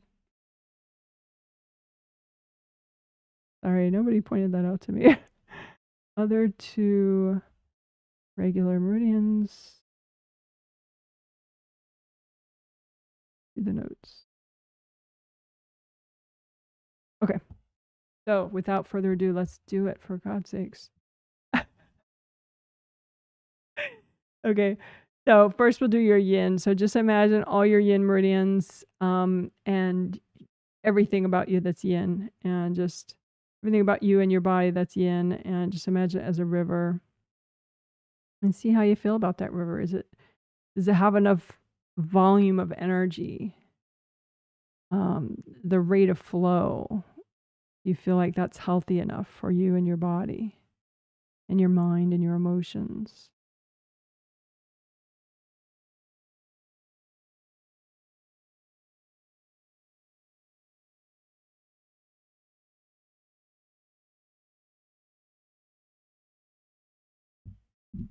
So imagine your Yin River and see, do you have like cloudiness around your river, which could be other energy that's not yours? You say angels, if there are any invasive beings messing with my yin energy, can you please recycle them?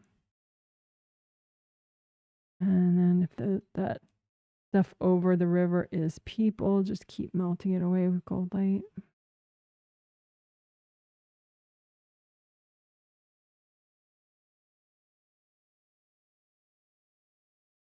Sometimes it seems like people in this life are the ones that are holding you back as far as your yin energy, but it could actually be people in your past lives that dumped energy, and then you didn't finish clearing it, so you still have it, you know? So we'll say any yin burdens. So lift any yin burdens out of your yin river, any burdens out of your yin river that are healthy and gentle to get rid of right now. So just scoop inside the river all the way, down to the bottom of it, all the way through, and just lift out any burdens in your yin river that is healthy and gentle to get rid of. And you can just melt them all away. Gold light. Lift out any burdens in your yin river. Lift it out, melt it away with gold light.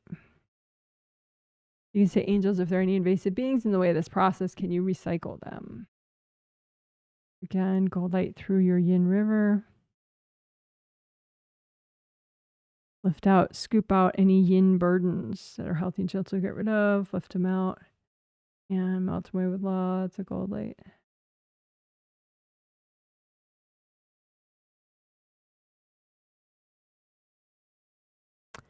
And you can make a gold protective force field as long as it's flowy around your yin river. Or maybe you already have one and it's just a little beat up. So you can just check to see, do you have a protective force field around your yin, all your yin stuff, yin parts of you, yin aspects of you. And just use gold light around the river. So there's a nice flowy gold protective force field. And if you ever do this for somebody else, say with their consent as a healer, make sure you're using universal gold light, not your own gold light. And you can even just have their angels create it so that there's nothing lasting that you made in somebody else's space. Right? If you're healing yourself, you don't have to worry about that. It's just you. Make a nice flowy gold force field around your yin river.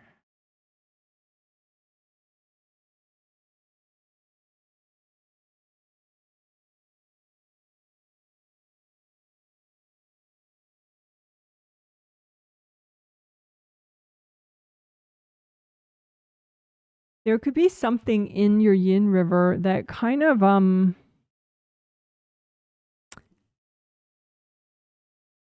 makes it a vibe that's not really in your best interest. So maybe there's something that's like, it's like a grief object, like a chunk of grief, and it just kind of makes the whole river a real downer for you, in a way that, it's just too debilitating, too weakening for you. So just look to see if there are any grief chunks in your yin river and lift them out and melt them away with the gold light.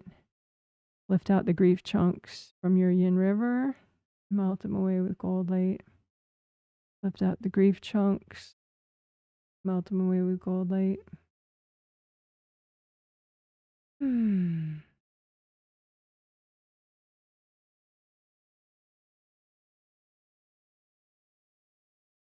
can say, angels, can you please heal my yin?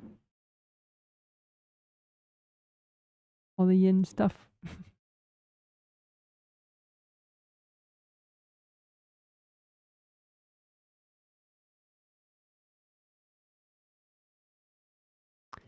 Okay, and then Yang Rivers. So that was the yin stuff. Okay, so now we'll do the yang stuff.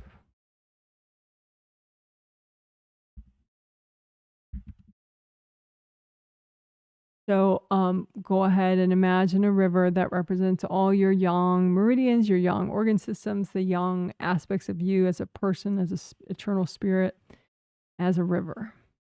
and just see, what does that river seem like to you? What's the strength of it? What's the vibe of it? What's the volume of energy within it? You know, is it depleted? Is it like overactive in an unhealthy way? Just kind of notice what's going on with your Yang River. And you can use gold light and comb through it and bring up red earth energy straight from the core of the earth and soak your Yang River with red earth energy.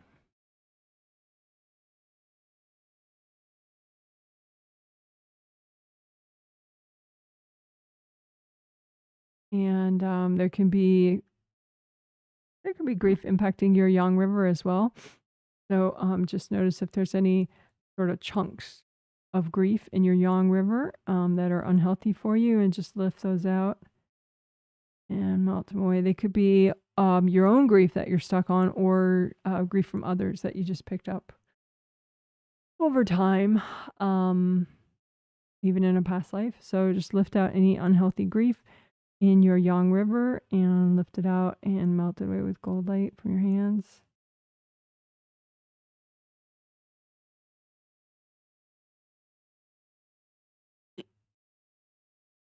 You can have like an overactive Yang River that's kind of like got these spinny tornadoes in it. So some of those might be invasive beings. So you could say, angels, if there are any invasive beings messing with my Yang River, you recycle them.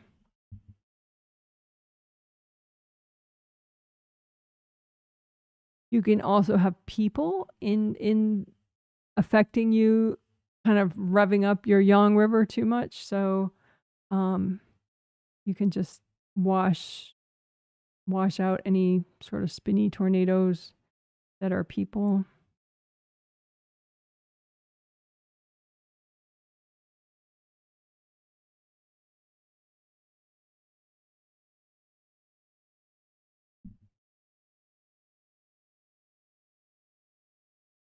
You can have other baggage that is causing your Yang energy to not be like calm and supportive, but to be like over revved. So just notice any baggage within your Yang River that makes you over rev, lift it out and run gold light through it so it melts away. Lift out your baggage in your Yang River and melt it away. Whatever's healthy and gentle to get rid of right now.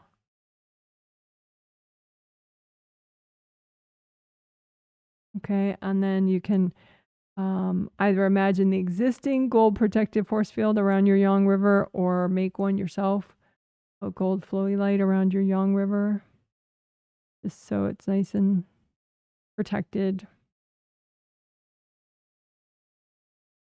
with your own gold light. You may have other people's energy trying to protect your Yang River, so you can just wash out other people's energy trying to protect you and go ahead and use your own energy to protect yourself.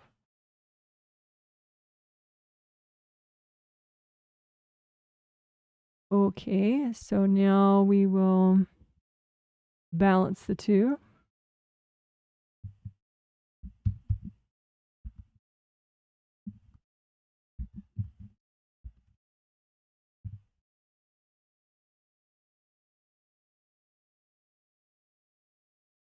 So just imagine, and if you don't like the river image, you can imagine gardens or something else. But I kind of like imagining like a circle thing where half the circle is your Yang River and half the circle is your Yin River, and they just sort of support each other. And see if, compare the volume of energy in one and the other, and see, because you want equal strength in both. If one is a lot stronger than the other, it doesn't, they don't support each other properly. So you want to strengthen the weaker one, and if there's one overactive, you want to kind of calm that one down and heal it enough. So just observe both of them as they work together. Because I was talking before in the last set, sometimes, you know, it's good to notice the harmony that already does exist. You know, sure, we can improve the level of harmony and cooperation between your yin and yang aspects, but it can also be really strengthening to notice what is already working well with your yin and yang balance. So notice the extent that which you really do have some yin and yang balance, maybe a lot. So just notice the two rivers and see how they work together already.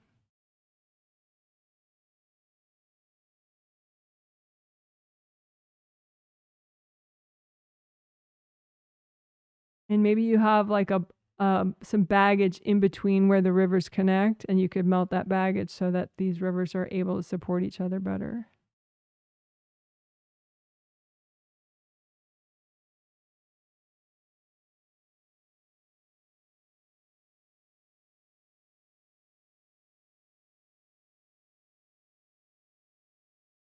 So again, where the Yin River and the Yang River connect, which the way I'm doing it, it's like the top and the bottom of the circle. And just notice if there's any baggage or anybody else's energy in the way, preventing these two rivers from fully supporting each other. It's nice to get support from other people, but the support that you truly need is within yourself, between your yin and your yang energies. So go ahead and melt away anything that's in the way of that.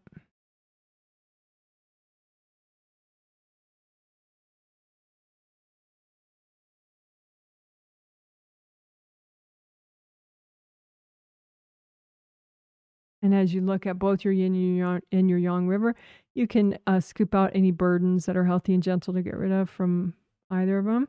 Angels, here you go. Scoop out the burdens. Angels, here you go. Scoop out the burdens. Angels, here you go.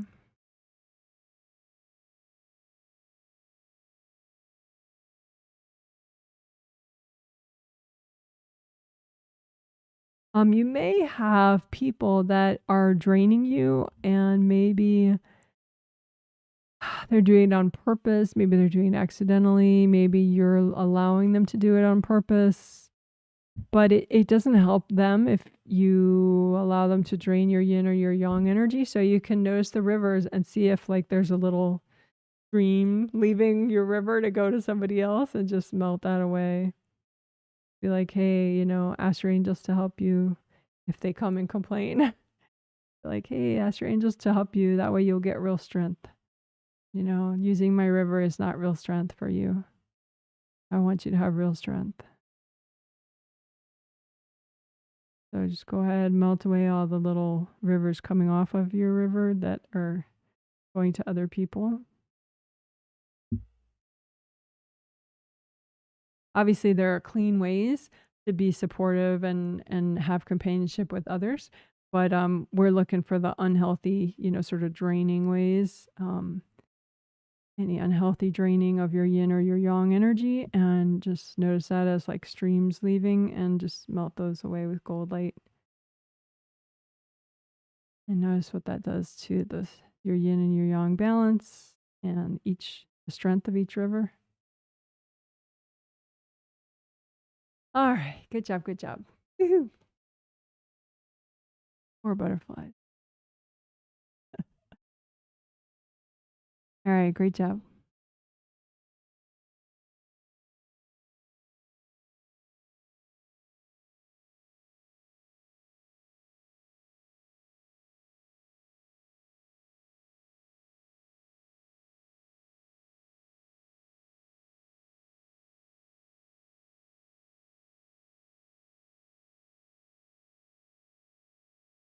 So let's do a little change of scenery here. No, I want that one.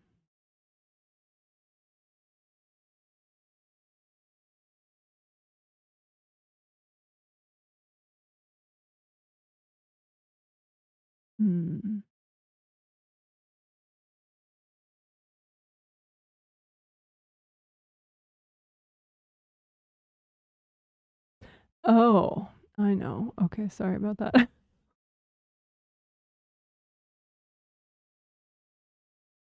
Wait, so let me fix that. Okay.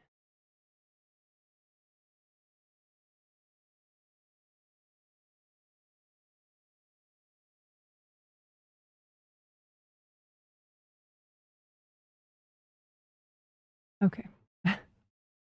Sorry, that took so long.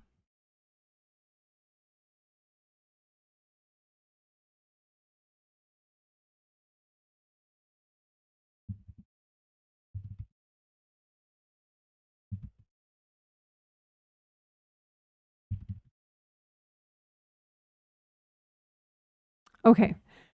So, like I said before the healing started in the discussion, gentle realizations, having, working to have more frequent positive realizations will speed up your positive change, the rate of positive change that you do in your life, and make it easier for you to change, because you'll just realize things will occur to you that are sort of non-linear leaps forward.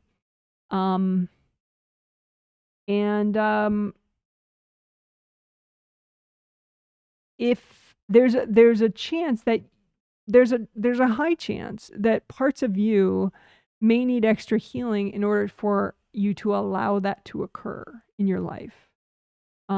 If you have parts of you, and it's easy to do that, and easy to have parts of you that are terrified of positive change for some reason, maybe just because of trauma or whatever, or you have someone else's fear in your space. So the more you can heal little mini versions of you that are not okay with faster positive change, the more that you would be okay with faster positive change, and you could actually enjoy it. Because of course there are parts of you that are probably craving faster positive change, like, for God's sakes, please. So this is a chance to get the rest of you on board, so that then you can really subconsciously and consciously allow it to happen much more often for you. It's fun and makes life a lot more interesting. Okay, so we'll do it the boat way and the plane way. I'm feeling the plane first, so let's do the plane first. These are techniques from last set. Fly the plane, which I'll explain. They're easy enough. Okay, so flying the plane, you imagine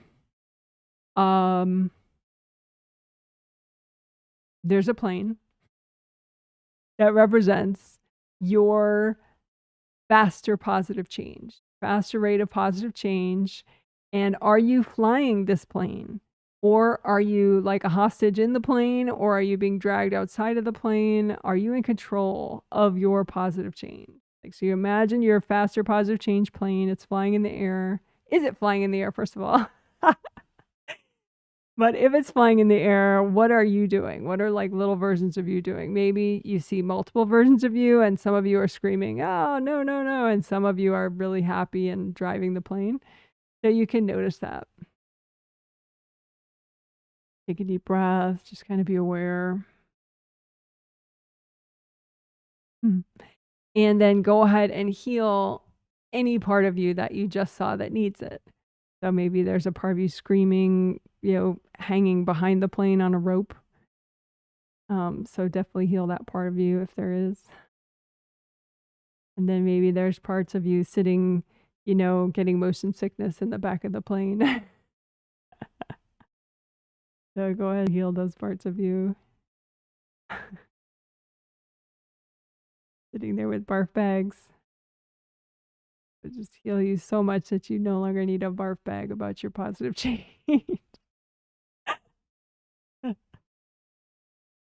No barf bag needed. That nice. And maybe there's a part of you flying the plane, but not really enjoying it so much. So if that's the case, give that part of you a healing.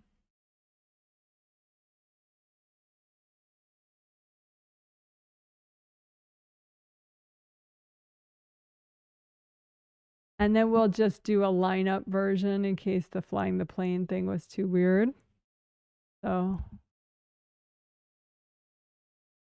is lineup one word or two? I don't really know. Let's say it's 2 words. So imagine just any little part of you that's not okay with faster positive change as like seeing little miniature versions of you. And, some of you could be stuck in grief, going, are you serious? I can't handle this right now. And some of you may be like terrified. Some of you may be just like, I have no idea. What are you kidding me? I don't even know what I want in my life. How can I have positive? You know, it doesn't, you know, don't have to like reason with each one of these parts of you. Just use lots of gold light. Be nice. Be supportive. Be like, hey, it's okay. You deserve a healing. You can bring up red earth energy, soak these parts of you. Bring up orange earth energy straight from the core of the earth, soak these parts of you. Bring up yellow earth energy, soak these parts of you. Lots of gold light. You could say, angels, if there's any invasive beings messing with these parts of me, can you recycle them? You can have people cording these parts of you, so just melt the cords. Wash any energy out of these parts of you that is not you.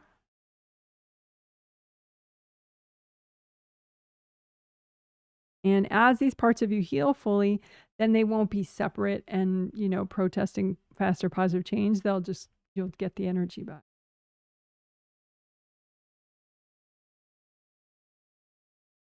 And you can notice maybe some of these parts are fairly recent for you. And maybe some of these parts are from different lifetimes. Maybe some are from this childhood. Yeah, just keep healing these parts of you.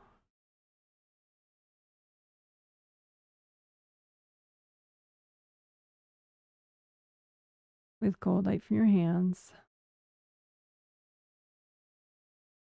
And you can say, angels, can you help finish healing these parts of me? And just take a deep breath. Maybe enjoy your healthy beverage for a second while your angels finish that up for you.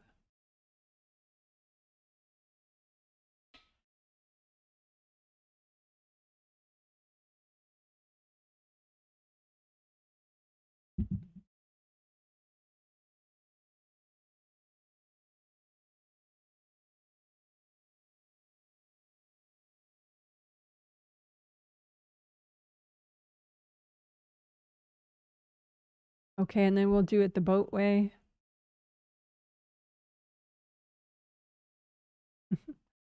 So you can imagine a boat, and you're in the boat, and it's going forward in the water, and it represents your positive change, faster rate of positive change. And where are you in the boat?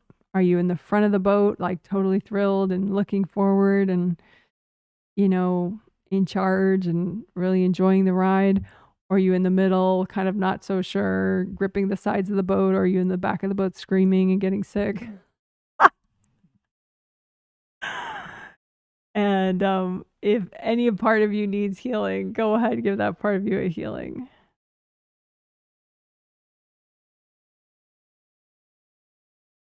If there's any part of you that's not, you know, in the front of the boat, totally enjoying, having a fantastic time, go ahead and give that part of you a healing.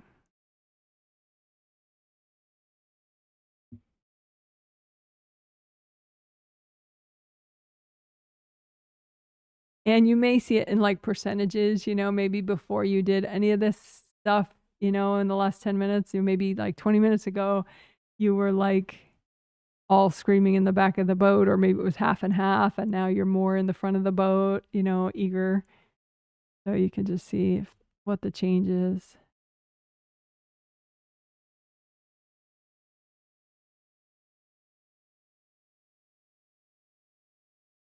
All right, good job, good job, good job.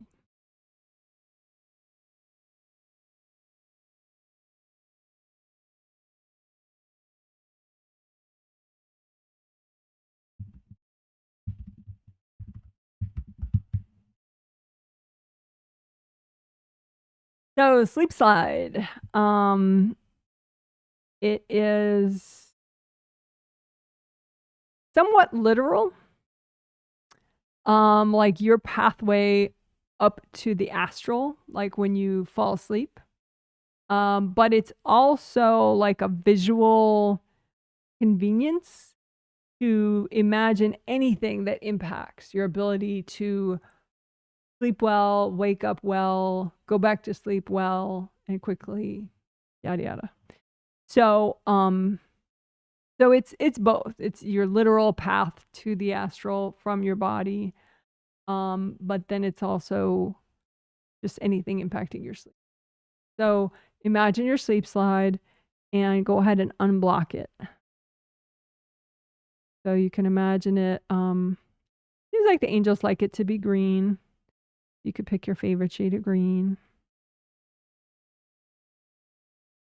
And just green and gold.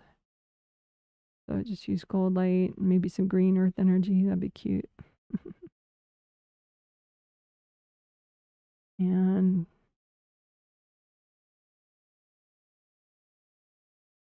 melt blocks.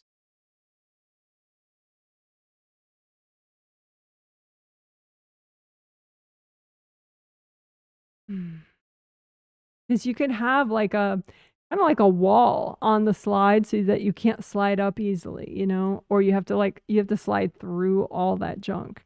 So like some people it's like worries about what they have to do the next day or what they have to do by the end of the year or this month.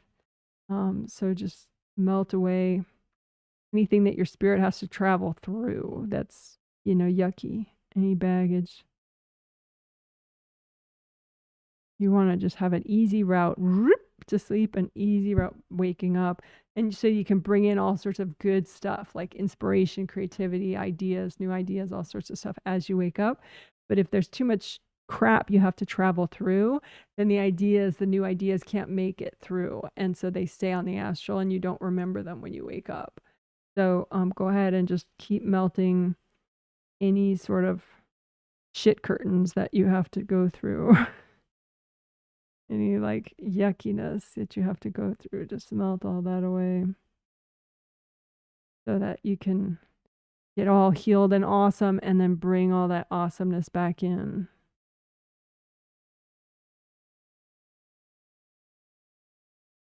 And then you can go back to sleep again easily. You don't want to bump into all your, oh, I have to solve this. Oh, I have to buy this. Oh, I can't forget that. Just melt all that away. It's just in the way right there. You can say, angels, help me to remember what I need to remember. But you don't have to block yourself up like that.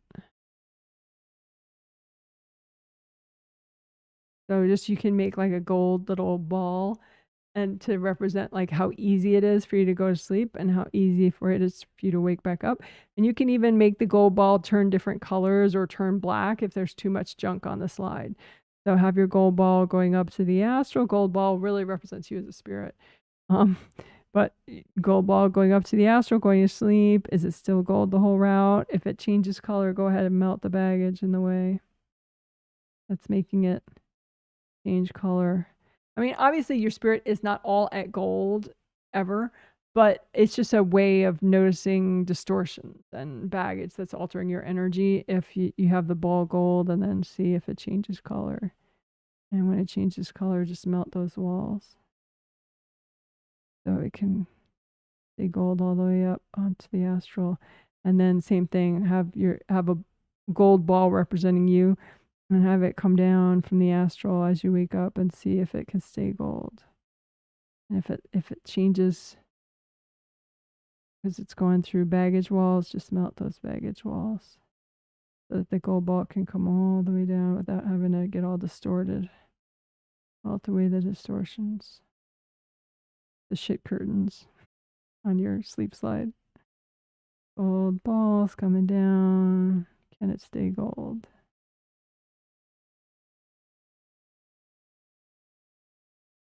All right, good enough for now. Good job, good job. Woohoo! And we did both directions because sometimes baggage only affects you on the way in, or sometimes it only affects you when you're trying to go back to sleep. So it's good to kind of test it both ways.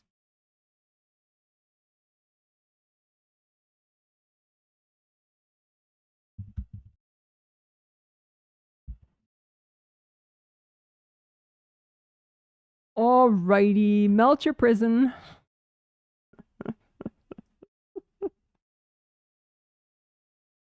Oh.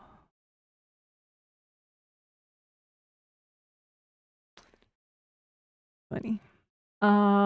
So your prison can represent just anything that's holding you back. Because a lot of times it can be other people in your space for sure. But it can be all sorts of things. That's just really only one aspect. It can be your own subconscious fears, your own shame, which is a result of, you know, trauma and whatever. It's like a side effect of trauma to have shame, you know, but it could be a lot of things, you know, it's not just mom. That's funny. I want to put that in quotes. It's not just mom.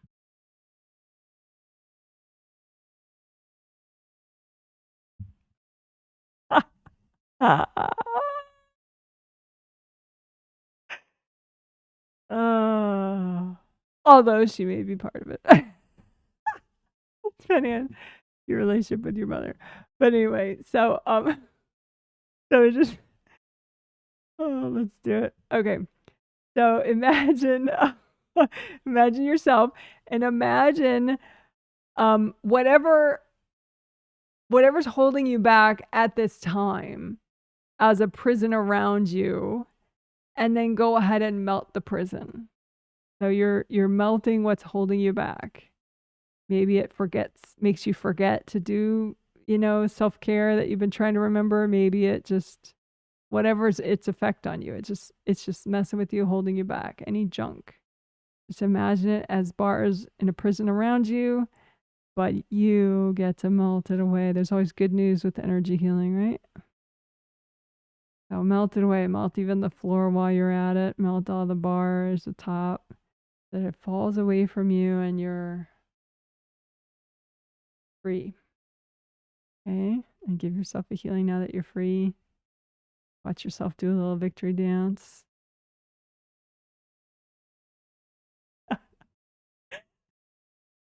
Oh my gosh.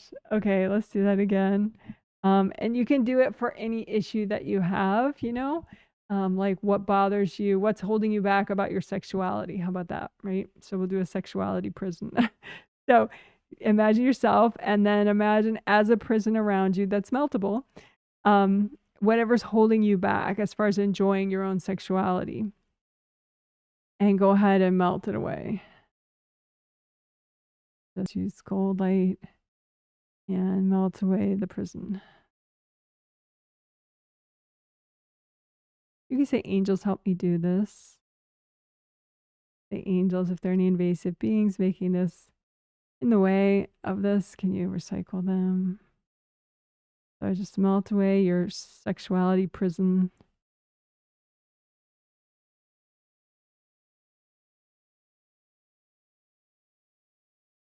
It's all melted and you are victorious and you are free. Woohoo! Do your little victory dance.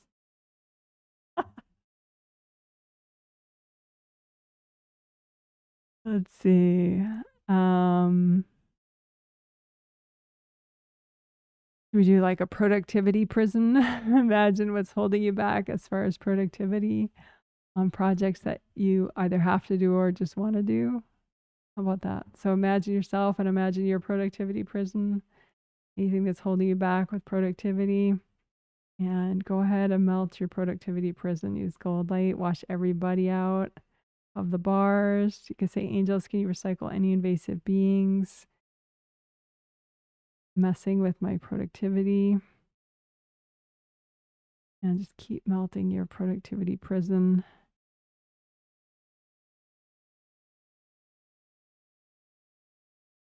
So it's all gone. If you need help with that, just say, angels, help me melt this.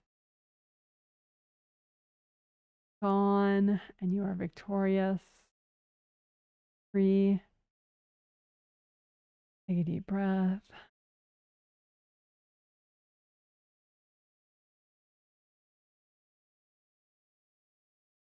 We'll do one more, which is in line with the theme. That tagline is not just mom is so cracking me up. Okay. So imagine yourself and then imagine a prison around you representing anything in the way of your gentle realizations, unlocking your subconscious wisdom, and faster positive change. So anything that's in the way of that, that's healthy and gentle to clear, just imagine it as prison bars around you. And you can say, angels, if there are any invasive beings in the way of my positive realizations and faster positive change, can you recycle them? Keep melting. You can say, angels, help me do this.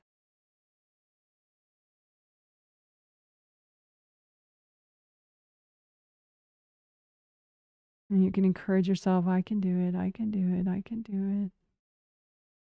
Until it's all melted away. And you're free. No more prison. Take some deep breaths. Enjoy your freedom. All right. Good job, good job, good job. Woo! Yay. Congratulations on your freedom.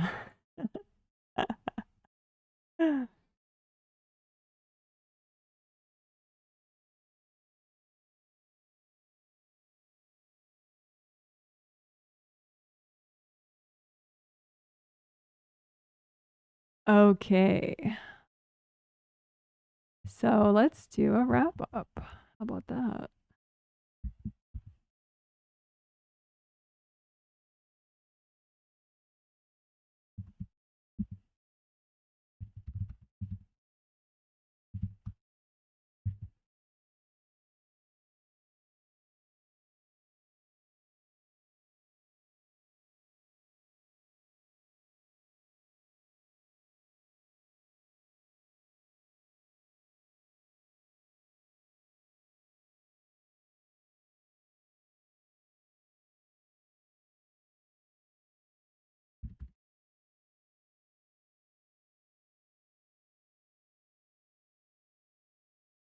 Okay, so in the wrap up, this is what we're going to do.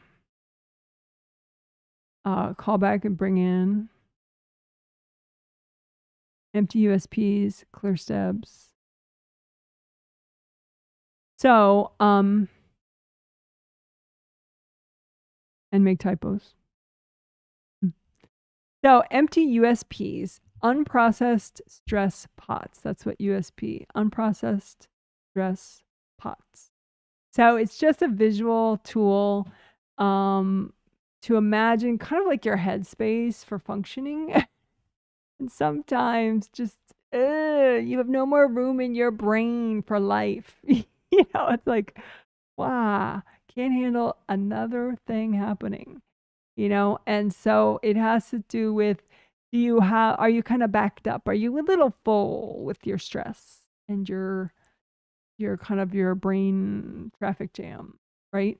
And so the more you catch up on that and you're not full of stress and you're not a big brain traffic jam, then you are ready for new events and things, and you have a little bit of processing room to kind of deal with things that are not immediately simple, right? So you imagine these pots. If you don't like the image of a big cooking pot, imagine whatever image, a beach or whatever. But these pots, they fill up with unprocessed stress. And at some point, they're all full, and you feel like, I cannot handle anything more. And we don't want to get to that point, right? Because life keeps going. So let's catch up. And it's easy to do. Just imagine all the pots and just melt what's in them. So you're catching up on processing all this stuff. Easy peasy. Just bring up red earth energy and lots of gold light, and melt cords from people going into these pots, because sometimes just simple cords from people can just gum the whole thing up. So just melt all the cords, melt everybody out of your stress pots, melt everybody's energy out, melt your own energy out, and just keep using gold light and just finish up processing all this so that all gone. You have a fresh, clean mind.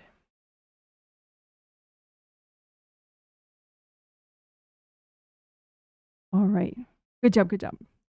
You have any stress pots that are still like partially full, they're not empty, just say, angels, can you help me with these? All right, good job, good job.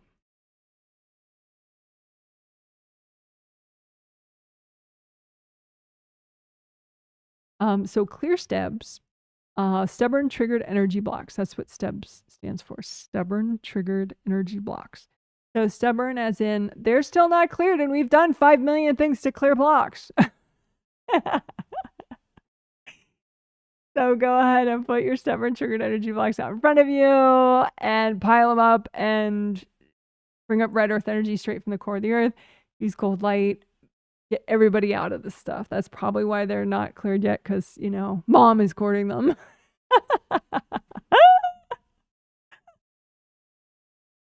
So just melt all the cords out of the blocks.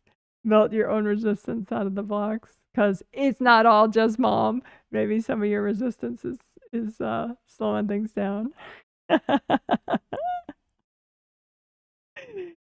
And just melt all these blocks. You can say, angels, if there are any invasive beings in the way of this, can you recycle them? And if you're at all worried that you're going to be clearing too much, just say, angels, if any of this is too much, can you, take it away?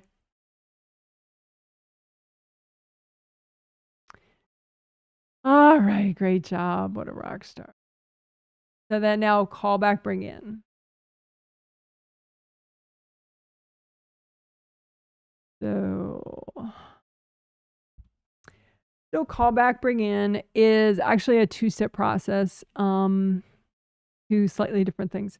So call back is you just make a big gold magnet out of any 3D gold image you want to use, like a gold sphere, gold cartoon style U-shaped magnet, a gold pyramid, gold cube, whatever you like, and just say, okay, well, this is a magnet, and use it to call back your life force from wherever you left it.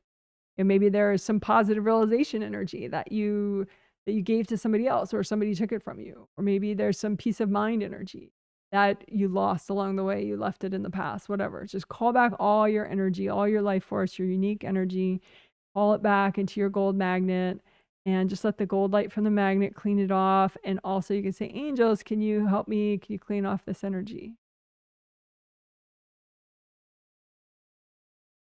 And then go ahead and give it to yourself.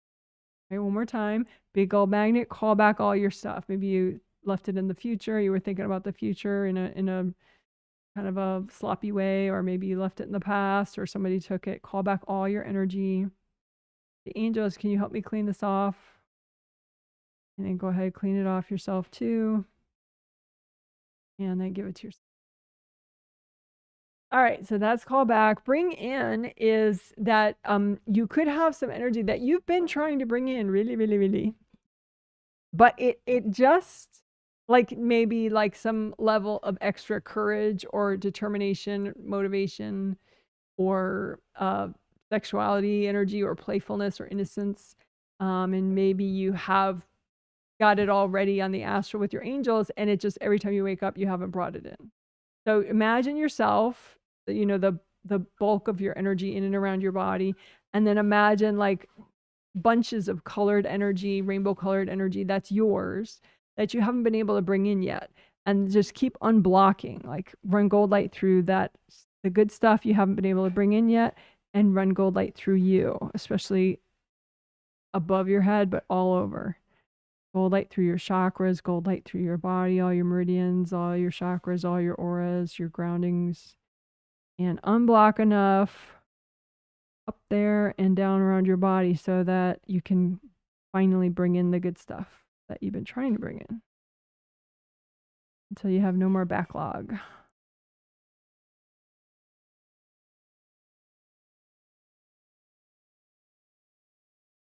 All right, great job. Great job, great job.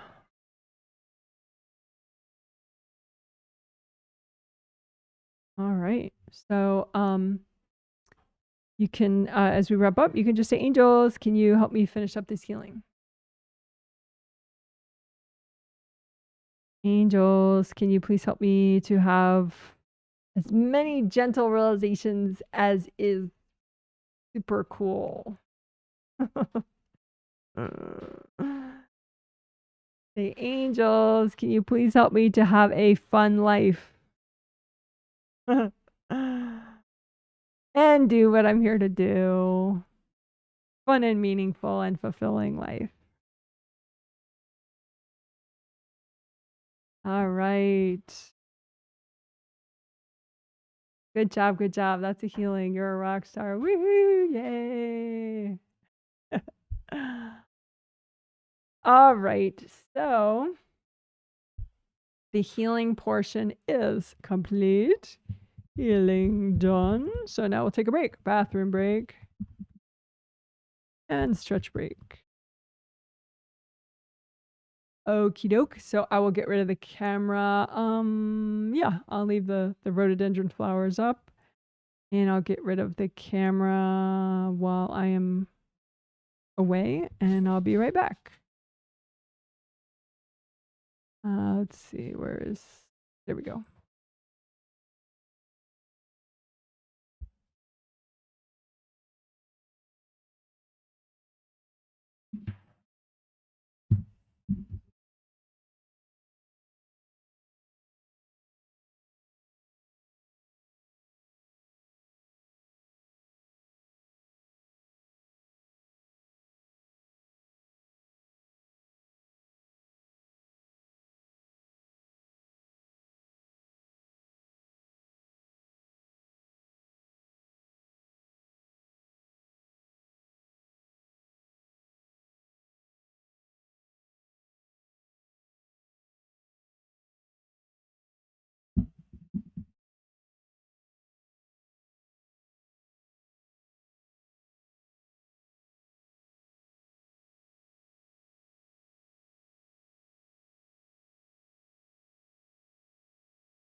Hey, back.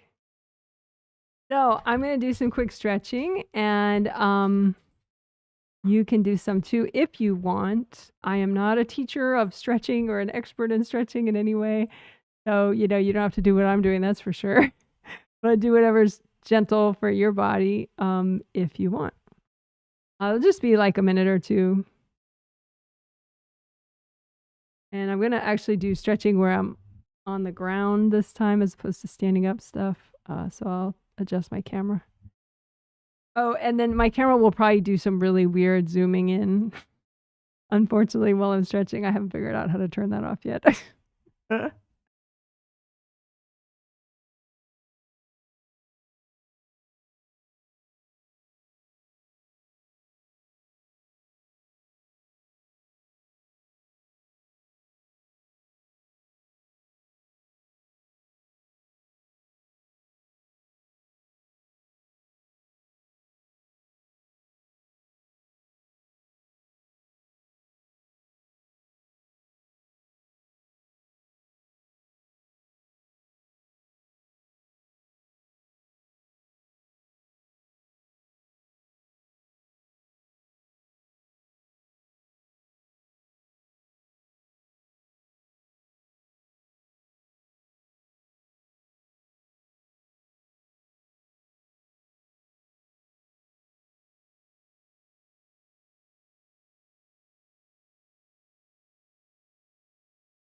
All right, I'm back.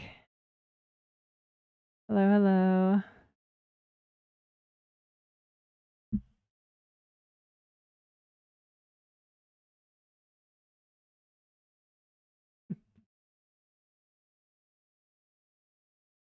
My hair has a mind of its own, of course.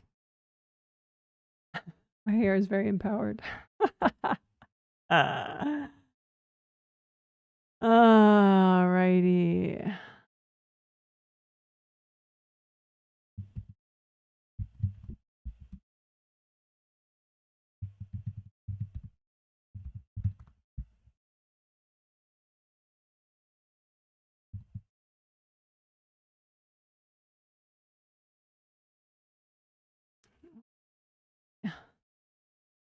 Let's see. Let's change the background.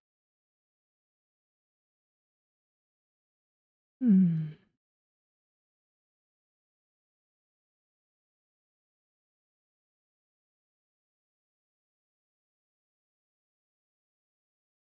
Okie doke.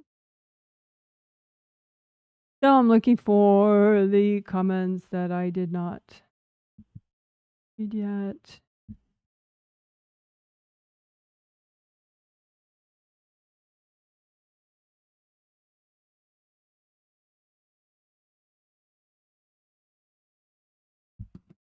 It.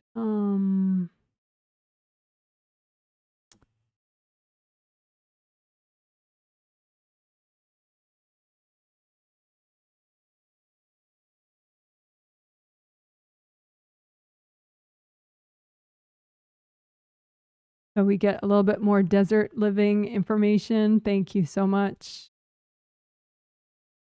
They say she says we get dates from palm trees. Yes. Oh, did not know that. I would have thought they'd be called date trees. I didn't know that. Man, I'm so ignorant. But that's cool to know. Thank you for telling me. See, fun facts about desert living. If you could continue to share, if you wish, continue to educate me and perhaps others don't know about desert life like I don't know. Some probably do, of course. So that's cool. Thank you. Somebody says you can dry the dates out in the sun, then you have candied dates. Well, how about that? Yeah, dry dates, candied dates. That is to be super, super, super, super, super sweet. Yeah, no such thing as clean slate each lifetime. That's right. That's why clearing is so good, because the less junk you bring into your next life, the cooler of a time you have. I mean, there's always new tasks and new learning and new challenges, but you know, probably half of what people are dealing with is shit they really could have cleaned up in a different life, but they didn't. So that's part of, I think, what these techniques are really good at is, let's not do that again. Let's, clear what we're supposed to clear in this life and catch up on the backlog, so that you can maximize your enjoyment of your time here in the lifetime and set yourself up as well as possible for your next life. That's why too, if I have somebody listening who, they're not really into sexuality, they think for the rest of their life, I mean, it can improve your sexuality in your next life. And the life after that, just to clear sexuality baggage, so it can be good for all ages. Likewise, if I'm healing a 5-year-old, unblocking their sexuality, helping them clear sexuality baggage, it may help them emotionally and it may help their quality of sleep just because it's all so interrelated. But then, it would help them once sexuality becomes a more age appropriate part of their life. So it's always good to do. Anyway, yes. So thanks for your comment. So this is hi, Janet from New Hampshire, 66 degrees Fahrenheit today. So in the northeast of United States. So you must have nice fall colors already because you keep showing fall pretty leaves. That's cool. If I took a drive out of my little bubble, I might know that fall colors are starting, but around me, fall colors have not really started yet. Oh, just a teeny bit. But mostly I have evergreens around me. That's why I don't know. Someone says, yes, I thought too. Pericardium and Sanjiao meridians are missing. Yeah, just mention that to me if I ever do something dumb like that. I mean, dumb is maybe a bit strong, but silly. So I will add that to the in the info section. You know, it says if I'm referring to Yang River, I mean these meridians and the systems related to them, blah blah blah. And then if I'm referring to Yin River, I'm referring to blah blah blah. So that's in the notes in the info section. So I will fix it and add pericardium meridian and Sanjiao meridian. Okay, cool. Thank you. I don't have to look it up. Pericardium is the yin and the Sanjiao is the yang. Actually, I was wondering about that because I don't have that memorized. Okay. Thank you. Someone says, LOL, I was surprised about getting uncertain and nauseous about my deciding that my last day of work would be in 2 weeks. Congratulations on your decision. I definitely felt grief and wondered about being courted or leaking to others, but maybe I'm in the back of the plane boat in need of a barf. Yes, I think you're acting like a hostage in your own plane. Acting like a part of you. Part of you is like, oh no, I don't deserve to retire. I don't deserve to move on from this job. I'm a failure. I must marinate in my failure and shame, shame, shame. Yeah, I mean, I keep telling you you're not a failure, but it really doesn't sink in. I'm no. Someday you will know that you were not a failure as a teacher. It's just that you didn't measure up to your own expectations. And there will always be some parents that are unhappy with a teacher, usually. Plus, I mean, you know, public school teaching, it's hard. So, I mean, it looks like you learned all you're supposed to learn. So, there you go. But yeah, you're not a failure. But yeah, it seems like, yeah, there's some parts of you that are like, I don't deserve to move on. Wait a minute. I have to do this till it's perfect. But the thing is, sometimes it's like it was never meant to be perfect. You were just meant to experience it and do your best at that time. But I think, you know, maybe you have to get a little further ahead in your path and then look back. You know that expression, hindsight's 2020? So maybe right now I say that and it sounds like, you know? So it's okay. Just keep moving forward. Eventually it will click that you did not fail as a teacher. But yeah, you are in your boat. You're you're barfing over the side in the back, and then you're like, no wait, there's a hole in the boat. This isn't gonna work. And there's no hole in the boat. So yeah, there's some fear and some guilt that you're clearing. So yeah, you can keep doing that if you want the plane and the boat exercise. What if you don't like seeing yourself in the plane and the boat? You can just do little mini yous as a lineup. We did that too today. All right, hope that helps. All right. Someone says, thank you, Janet. Feeling mellow. Just started to get a headache at the being okay with the faster positive change part. Very funny. Who was in your head? Who hopped in your head? Definitely my mom, whacking from what I can see. Well, the prime suspects are generally your mom and your sister in your case. But yeah, it looks like your mom, your sister's like standing at a distance going like, "What? Why do you always think it's me?" Sorry for that loud noise. That's just the way she says it. I'm curious what she's like consciously, because sometimes people's personality consciously is pretty different than as a spirit. So maybe in your survey someday or something you can, or in the chat you can say what she's like consciously. How did she do in the healing? Oh, meaning your mother, because she does actually get these healings. You know that boat one that I was just talking about, the faster positive change boat? That's helping her. Because she's like so in the back screaming, and the more we do it, the more she's like, there's like 10% of her in the front of the boat, and there's 20% of her in the front of the boat, and now there's 28% of her in front of the boat. In the front of the boat. So it's a process. But I think also the multi-lifetime avoidance thing is nice for her, because there's certain baggage that she's been avoiding, which is why she doesn't want any of her family members to change.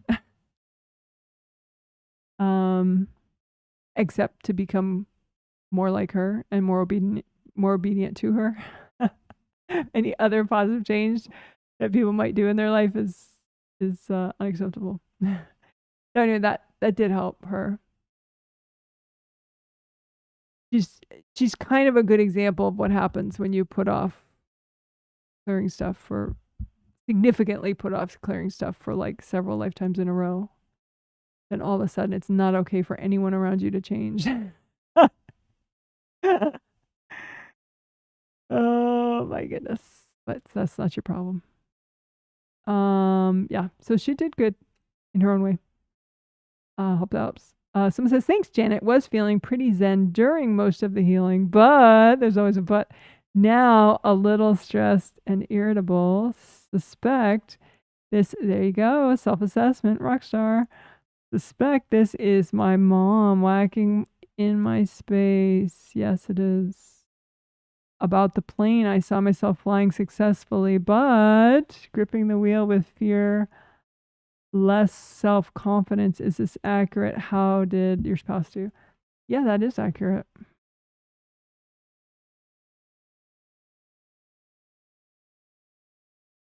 In the plane, the flying the plane one, the plane representing your faster positive change, there's a part of you in the back seat looking out the window going, this is a lot of work. Like, why is so much work? There's always more work. I don't like work. So much work. So maybe just give that part of you healing. It's not that she doesn't have a good point, actually. It's just that she's really detached. And so that point of view is not getting incorporated into your lifestyle decisions and, like daily momentary choices to, have more levity and playfulness. Like that's what she wants, but she's kind of given up and she's like, just staring out the window. So give her a healing so she doesn't have to give up. So she can make the plane ride for your faster positive change more playful and more, it looks like she wants more innocence. Like sometimes that happens in like, if you're in the helping profession, you see everybody's pain and hardship and stress, and you see, if you're working on a physical level, you see their physical challenges that can be very traumatic for people. And, it's like, it can be hard on your innocence, it can kind of be like a buzzkill. So I think, you could heal parts of you that need healing so that you can have more innocence and playfulness, because I think that's what that part of you needs. But yeah, a big part of you is enjoying the plane ride and being like, I'm a freaking rock star pilot. Part of you gripping the wheel a little tightly. Yeah, I would say that. I say you go back and forth between being the confident pilot and being the fake it till you make it pilot, where you're, you know, pretending to be confident because you're hoping eventually it'll kick in. So it's, you know, yeah. So I guess you could give all parts of you healing. Your spouse,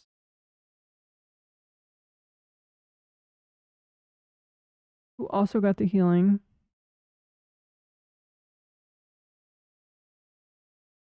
I'm looking because I had been looking at him during part. Oh yeah.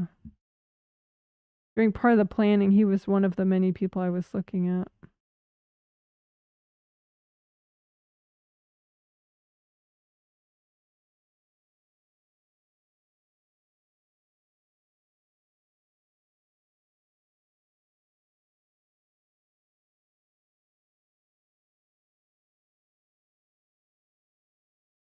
I think there are good things happening with him, you know? It's like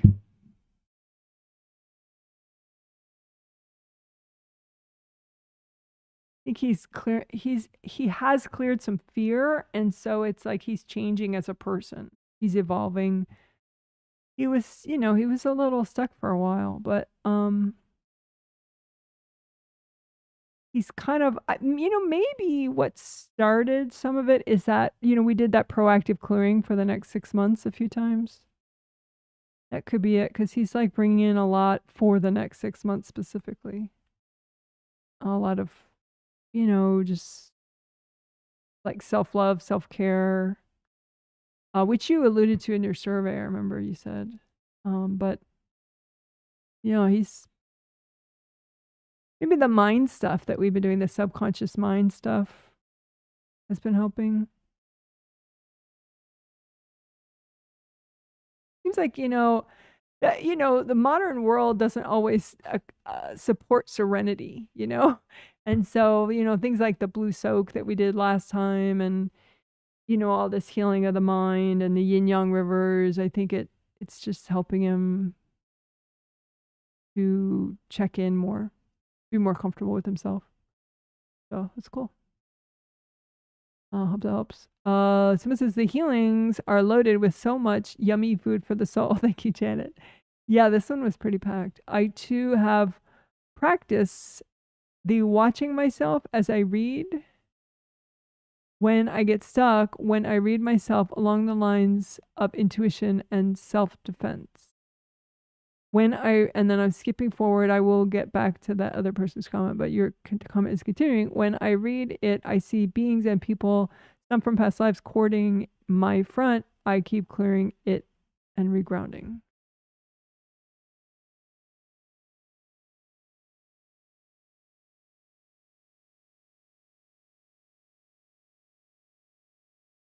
Well, you're welcome about the healings. I'm glad you enjoy it. It did seem from your survey like you were making progress in your ability to read yourself and sort of see how present you are, which that's exciting. So you're saying when you read yourself, when you are stuck, you see beings and people, past lives, courting in front. I keep clearing it and regrounding. Yeah. I mean, when you're not able to read yourself, maybe it's unclear what you're trying to say, but I think you're trying to, I mean, you're always wanting to get better at reading yourself. And so I guess your self-assessment is that it's like a 6th layer thing, like, you know, where your clairvoyance is 6th chakra, 6th layer is also, you know, clairvoyance, it's all one system, 6th chakra, 6th layer. And so you're saying maybe it's just the front of the 6th layer issue. Like that's where your clairvoyant screen is. You're saying it's just kind of crowded there with other people and beings. When you really can't see when you can see yourself more, it is all around your 6th layer is more unblocked. I mean, I think that's the thing. It's easy to think, well, in front of your 6th layer, that's where your clairvoyant screen is, so that's where it needs to be unblocked. But it's one entire system, all the parts of the 6th layer. So I think actually the back of your 6th layer maybe needs more of your attention. You unblock that, that'll unblock this, because it's all one system. You know, if you unblock in the back of your sixth layer, it takes pressure off your sixth chakra. It's easier for your sixth chakra to do its work and keep things moving. And so the front of your sixth layer, I think it's hard to clear it more if you don't unpack the back of your sixth layer. And I think each of your family members has a different section of the back of your sixth layer where they've shoved stuff. I don't think that's true for everybody, although it could be somewhat common. But it's like your husband has a bunch of shelving back there. Each of your kids has some shelving back there with whatever ideas and, you know, things they want you to be aware of. And, you know, your parents have little closets back there in the back of your sixth layer.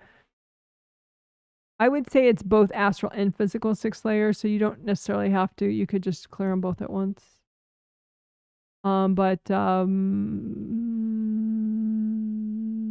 your husband's family, you're pretty good at clearing out of your space. But there is a little bit of like, there's like a wall of sort of like judgment in the back of the back left of your sixth layer from your husband's family. But anyway, so that could be a good thing, just to work the back of your sixth layer and notice how it brightens up the entire sixth layer, which then makes it easier for you to be present with your ability to read yourself better. So yeah, good read. Someone says, thanks, Janet. I feel super relaxed after the healing. That's good. I'm glad. The usual pressure in my back is reduced. I feel like I can finally rest. That's awesome.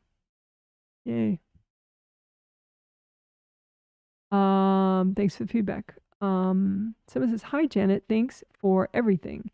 Can you tell me where I need to do more self-healing? Sure. Oh, and thank God you mentioned your name, because I'm like, who are you? Thank you. Okay. Sure. And you're getting you're playing the newbie card there, because you're not saying your own self-assessment with it, and that's fine. I still count you as a newbie, so you can get away with it. I was seeing a question without a self-assessment first.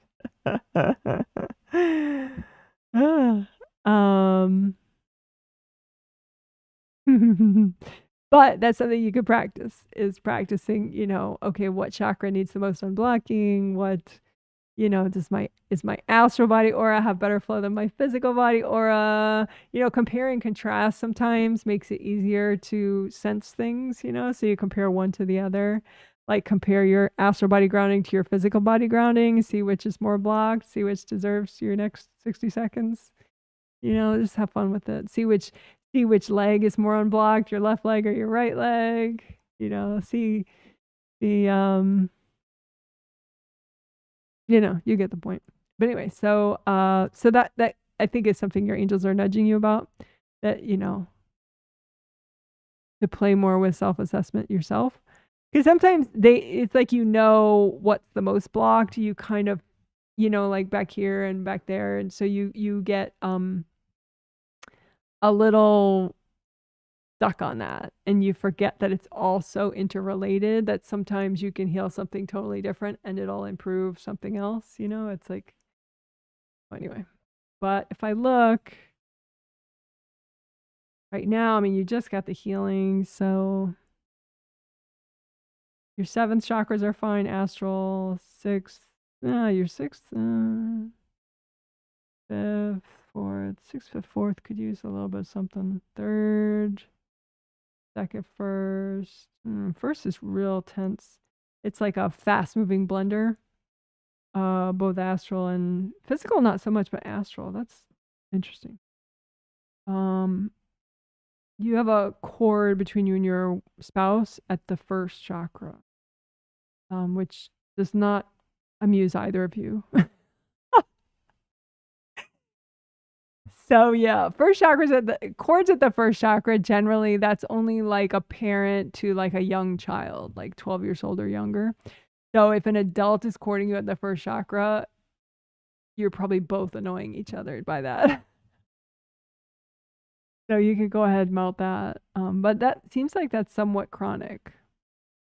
I think sometimes she'll start it, but then she gets your energy in her first chakra, which makes her more displeased with you. So that's not uncommon, though. It's not just her, that people will do things that therefore make them less happy over and over and over. So, whatever, she's human. But yeah, just melt all the cords between you and your partner. And then you can use a gold magnet and call your energy back from her that she got in her space accidentally because she was courting you, trying to send you energy. And then you can wash her energy out of your space, because that also makes her displeased, even though she keeps sending you her energy. Because it's like one side of her thinks it's going to motivate you, and the other side of her thinks that you're depleting her by having too much of her energy. So it's like, it keeps like restarting these unhealthy dynamics with you, and you're no saint either. So, but that's probably 80% of couples are like that. So yeah, you could wash her out and call your energy back.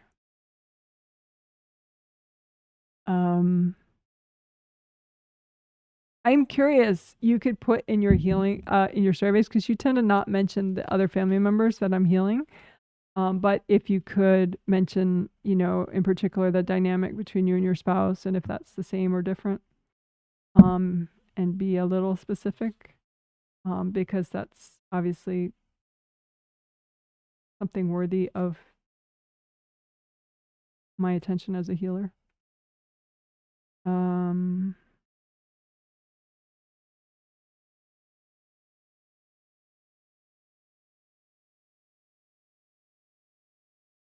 Sometimes you guys scream at each other telepathically, which again is not uncommon. I wish it was uncommon, but it's not uncommon within partnerships.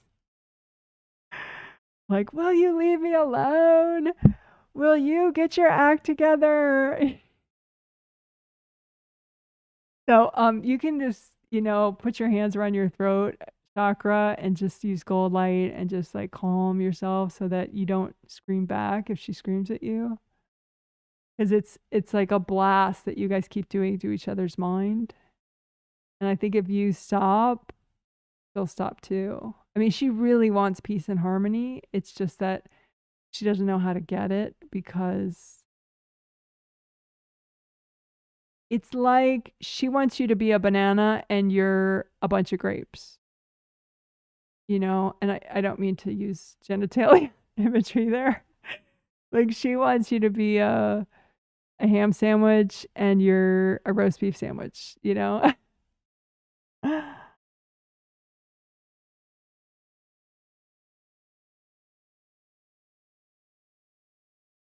lot of, I think it is somewhat common within genders that a woman, so it's sort of a stereotype, of course, and it's not always true. So caveat, but many times women will marry a guy and fall in love with a guy because they're in love with his potential, like their sense of what he could become.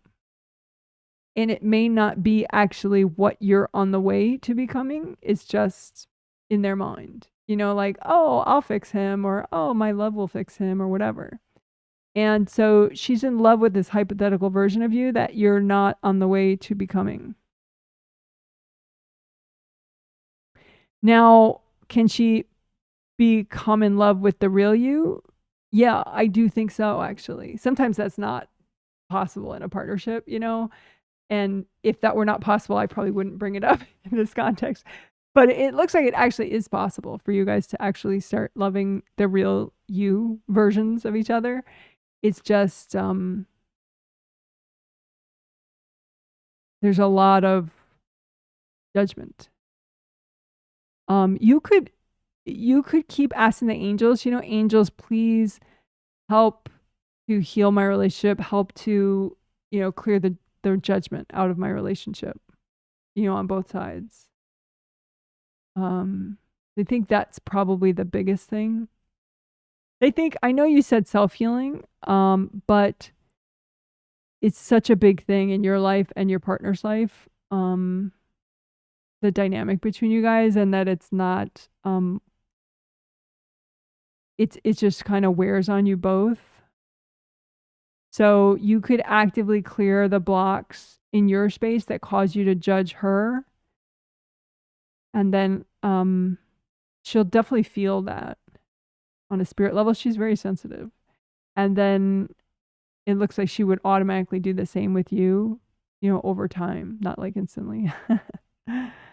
So yeah, so that could be one thing that could be really interesting for you to work, is clearing judgment between you and your partner, and clearing judgment that you have towards yourself. Because sometimes, she'll say something and it's like 10% judgy, but then it triggers like the 80% judgment that you have towards yourself. And so you receive it and experience it as a 90% judgy thing.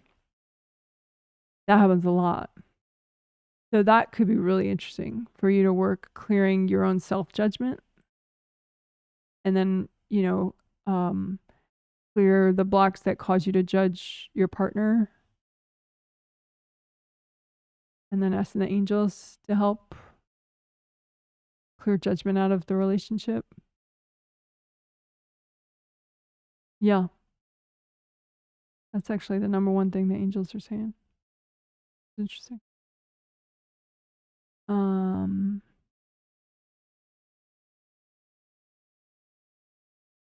they like more stretching for you too, more physical stretching. Like doing stretching.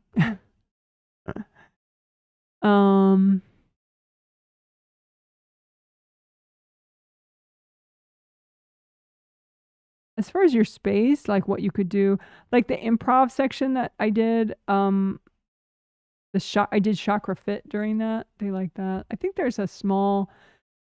there may be one of those short videos that has chakra fit in it. But it's just unblocking. You selectively unblock whatever's in the way of you having better and better chakra fit, like better, so your astral 7 more and more fit into your physical 7 chakras. So chakra fit also, as well as clearing judgment. And calling your energy back for your spouse and washing her energy out of your space. Melting cords. Hope that helps. Somebody says, I've been procrastinating with traveling to see a doctor. Yes, and couldn't get why. I hear angels saying, I'm ready, and it's only my resisting parts and avoidance baggage that's in the way. Am I correct?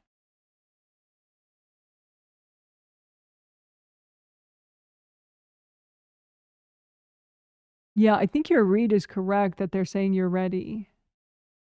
They're saying there's some kind of plan that you need, that you're not conscious of the plan. And once you like have a, baby step plan, like these are the 5 things that I'm going to do as, to enable me to do this, that then your confidence will click in. Like you'll bring in all the confidence along with the consciousness of like your task list of how to accomplish it. So I would say it's not exactly the avoidance baggage. It's like you just haven't brought in the whole thing. So it seems like you're jumping off a cliff or something. Whereas if you work on thinking of the concrete steps involved in it, and writing them out and journaling about it, then then you bring in the confidence and the self-love and the motivation along with those steps. If that makes sense. So, I mean, yes, you have resistance, but you have resistance because you don't know the plan consciously, all the steps, you haven't remembered it yet. So that the bring in part that we did, right at the end of the healing, that, like, so here's all those parts to help you remember your plan about, getting the medical care, and just keep bringing that in every day and try to journal about, what's involved, like literally in getting the care you need. Hope that helps. Someone says, thank you, Janet. My abundance river was good, but then noticed sandbars popping up again. Cleared baggage for empathy with poor boundaries again. Maybe need to keep doing it as I see patience. Manifestation wings super fluffy and great these days. That's nice. Okay, so you're reading your own abundance river and you're noticing there's something in the river that you're seeing as sandbars that are slowing the flow. Empathy with poor boundaries again. Oh, I see what you mean. Yeah. Yeah. So when you're, rather than clean empathy, you're sort of a messy empathy. Baggage giving you a messy empathy, which I would call sympathy. I don't use empathy that way because I like the word empathy. So empathy is clean and then sympathy is the messy one. But anyway, maybe need to keep doing it as I see patients. Okay, so your self-assessment is that the sandbars in your abundance river slowing the flow have to do with poor boundaries with clients, basically.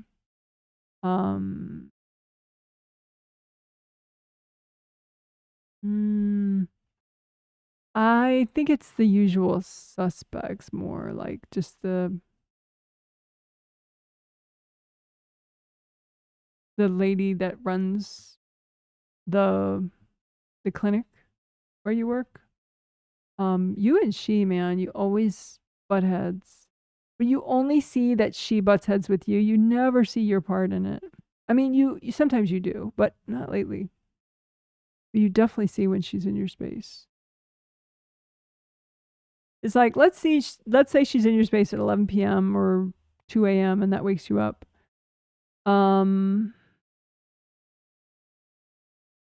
It's like at 3 p.m. the day before, 4 p.m., 2 p.m. the day before, you like leave stuff in her aura. You're like, you need to do this differently. You need to do this differently. You're a hypocrite in this and this and this way. You know, you're a real shit starter with her. Funny.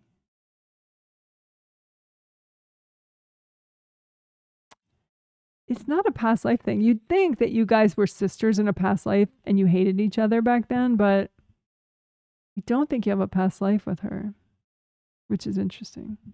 But it's what it seems like, you know? It's like you guys are sisters that hate each other. Oh, I know you're trying not to. I know. Funny.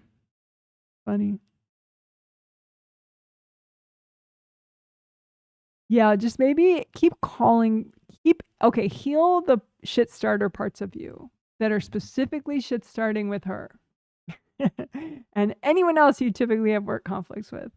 Because it's like you really do have a blind spot for your shit starting parts of you, which is extremely common. But I think for people that really like participate in like intention based stuff of like, I intend to be this way, I intend to be kind and compassionate and respectful, that's good. But then you have to be aware that, okay, but an intention isn't maybe 100% effective, and there are parts of you that are a little too stuck to be swayed by that intention, and then you gotta look at those parts and give those parts extra healing so that they, keep up with the rest of you, because otherwise, you're all like peace, love, joy, and then you have these shit starter parts of you that you don't, you're not aware of because you're so focused on those great intentions. So yeah, I would just say keep healing the shit starter parts of you. But yes, your manifestation wings do look pretty splendid. And yeah, that's nice that you keep working your abundance river. And of course, that is something good to do as you seek clients, is to keep checking your river. Sure. I think maybe that intuition that we worked today, the self-care intuition, self-defense intuition, that is a great thing to do. Well, for everybody really, but for you as you see clients, you may need different things after a day where you see a certain amount, of certain, 3 different clients, you may need a different level of self-care or a different type of self-care. Maybe one day you just need to play loud music and, do bad singing in your house, and maybe the next day you need a hot bath and a nap, maybe the next day you need to just, hang out with your houseplants or something. The next day you might just need to make sure you eat a lot of protein, after that, or, whatever, like your care for that morning and the evening, try to keep unblocking your intuition so that you can be spontaneous and custom with your self-care. Hope that helps. Someone says, thank you so much for the September healings. You're welcome. I am feeling tired where I just want to sleep and not do anything. I was hoping to go running after, but already told myself, Nivum.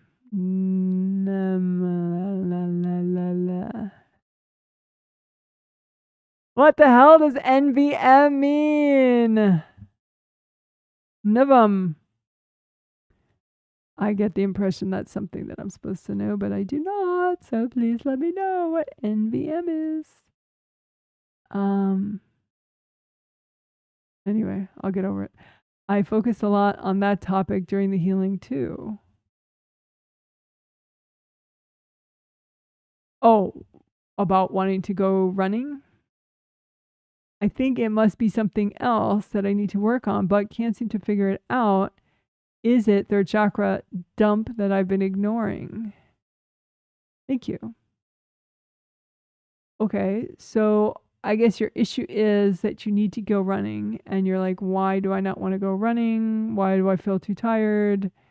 And I just want to sleep and not do anything. Yeah, that's always interesting. So rest, sometimes people just need rest, but sometimes it's like a fake need to rest, and you're just stuck about taking action. And so therefore you do the opposite. So it's good to just use your intuition and be like, okay, am I not going running after this live stream because I'm stuck or because I truly need rest? Like, which is it? It seems like you truly need rest. But yeah.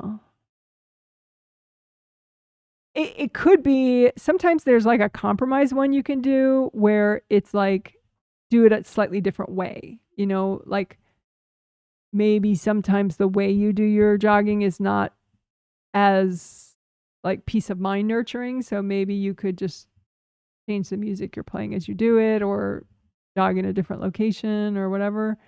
Maybe there's some kind of compromise with your angels. Because it doesn't seem like they're like, you must not run. I don't think that's what they're trying to say. I just think they're trying to customize it to this evening or whatever. Yeah, it's evening for you. Like what kind of run do you need right now? Do you need a run playing this music, playing that music? Do you need a run that's a certain length versus a certain length? So it's not like yes or no, it's what kind of run. That's actually a technique that they use like in sales. Like, if you give someone just one choice, a yes or no choice, then there's a big chance that they'll just go no, right? Whereas if you give someone 3 choices or 4, one of them is no, and then one of them is A, B, or C, it's possible that B or C is very appealing to them. But if you only give them one choice, it's not as custom to that person. And so, as a salesperson, that's not ideal, So I think they're wanting you to think more like a salesperson. Sell going jogging to yourself. And don't make it a yes or no question. Make it an A, B, or C question, and just leave out the not at all one. Like, sometimes they'll put the not at all as the best option, but other times just take the not at all option out and just put, okay, I could do this kind of run or this kind of run or this kind of run. Which kind of run am I about to do? Am I going to wear this top? Am I going to, listen to this music? Is it going to be a short, medium, or long run? That kind of idea. Hope that makes sense. That helps.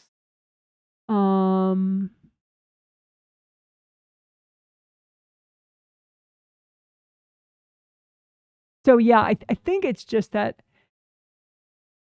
you like choices and variety, and the whole yes no thing kind of stresses you out. The all or nothing. So it's like you're craving more custom, like the A, B, and C part. And then like that seems like you can customize one that you're gonna like.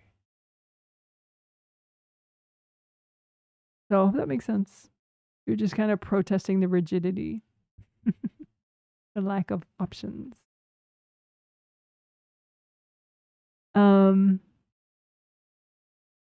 Someone says headache comes and goes. It's better when I close my eyes. I feel my aura layers are ripped and I need to repair meridians around my right eye. Okay, so looking at the face stuff.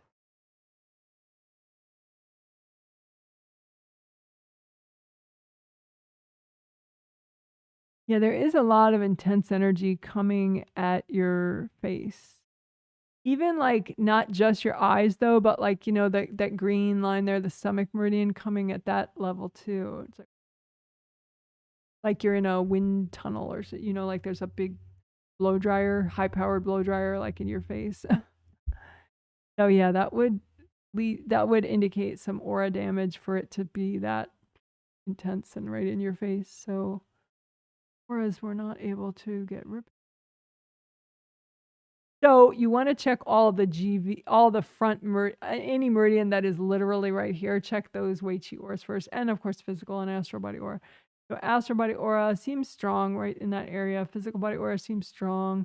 GV meridian, which is the one that's coming around the head, going down to here. GV meridian, that one does seem like it's got a big sort of burnt out thing. So that didn't get fully repaired. So GV meridian, you could work that. Maybe I'll do it since I just feel do it. But you can finish up. So GV meridian. So there are some invasive beings in the way, kind of clogging up that hole. So angels, can you recycle those invasive beings? Yeah. So that goes back, and then the gold mesh spheres of your GV Wei Qi aura, they're fine now.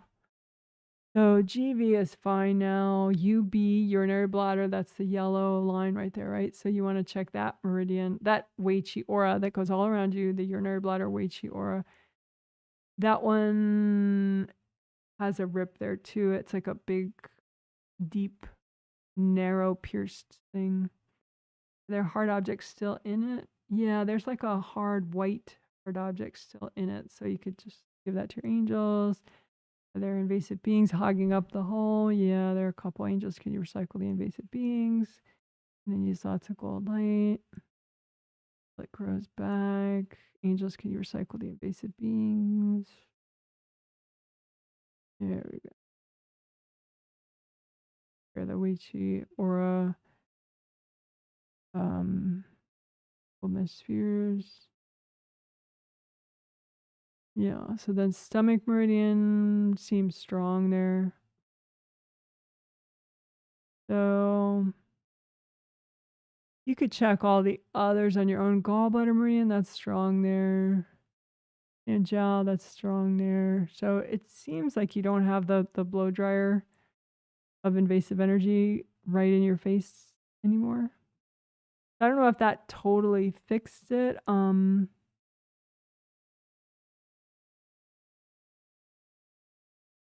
You could put in the comments. So then double checking the back doors of your astral body, like 7th karma window's fine, 6th, 4, 3, 2 are kind of have some damage. So your good karma windows, which for people that don't know, usually if I'm doing the sections separately and not the improv the way I did it today, there'll be a separate section called GKW for good karma windows. But anyway, they're back here. So 765 are fine. 4 is meh. 3, 7, 6, 5, 5, 4, 3 are kind of muddled. 2 is very tight. Yeah, I would say 5 on in. Need a lot of help. Why don't they repair enough?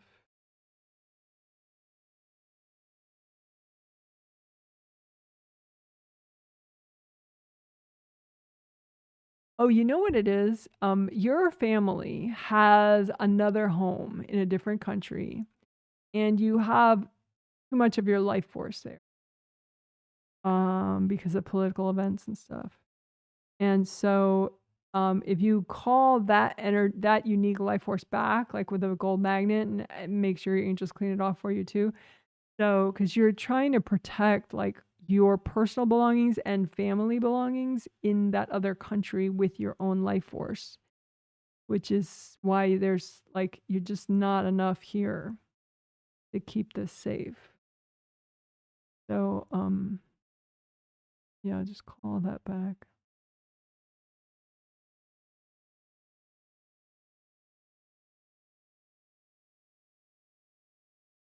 And then your urinary bladder meridian Wei Chi aura. So again, that yellow line, but in the back.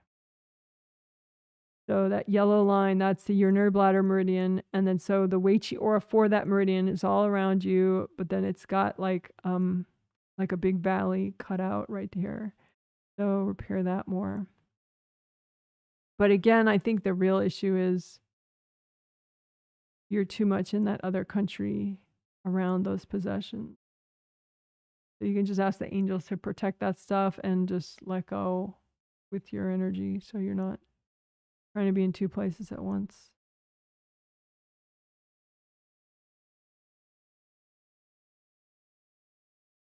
And then that urinary bladder meridian, the governing vessel meridian is pretty nice, but the urinary bladder meridian is too tight right there. Yeah, so you could work that more on your own, but hopefully that helps a lot.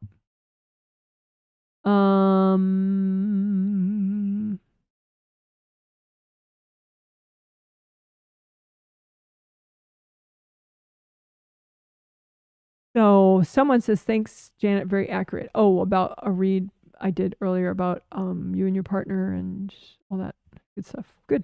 I'm glad it helps. Hope it helps. Someone says, yes, it makes sense. Thank you. I have no fear, but also zero clarity. Will it also help if I do deep thought for sleep recall?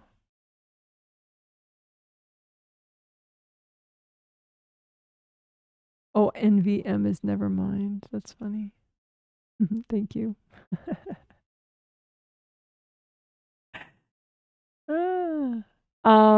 Okay. So sleep recall. I think sleep recall, just do the callback bring in. I don't think deep thought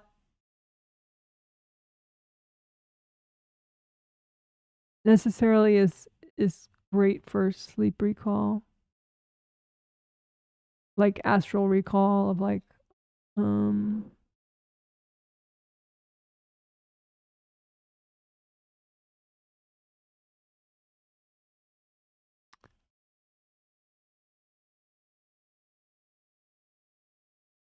unclear too. Like, is it just getting medical care, or is it moving, like a significant geographical move to get the medical care? Like, which, like, I'm unclear consciously what you're asking. So I'm just looking at it. But if I knew consciously, that might help me. But anyway, so to get clarity about your plan, would deep thought help? Maybe keep healing your inner child parts of you, because you have some inner child parts of you that are really resistant to any form of change or geographical move or even medical care, all of the above. So more inner child healing would be good. Someone says, thank you for this healing and for your help and for your reassurance about my teaching. You're awesome. Thank you.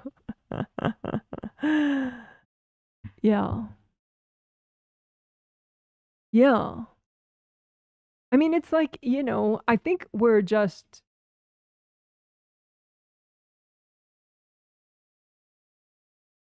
people say, you learn more from your failures, but it's not really like that. Maybe that's not the way they should say it. It's that the sort of the mainstream stereotype of what is success is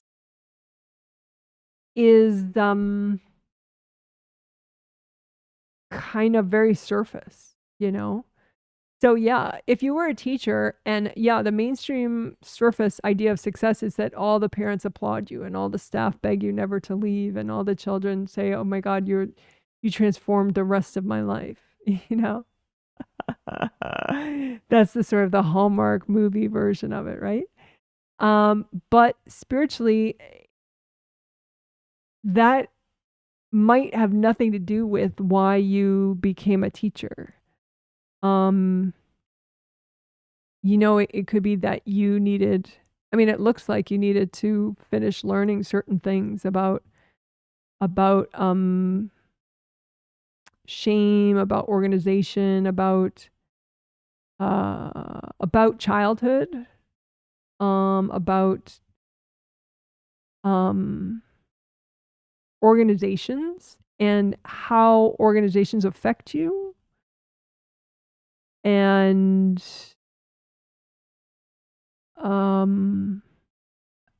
kind of like that sometimes it really doesn't work for you to be what other people need. Like, just like the Hallmark thing doesn't, like, sometimes, like, what you were an imperfect teacher, right? I mean, of course everyone's going to be, but it served you to be you and be in that teaching job. Like, you learn things about yourself, you learn things about, how, like me, like, I don't like being in organizations. I don't like being in groups. There are a lot of things I don't like.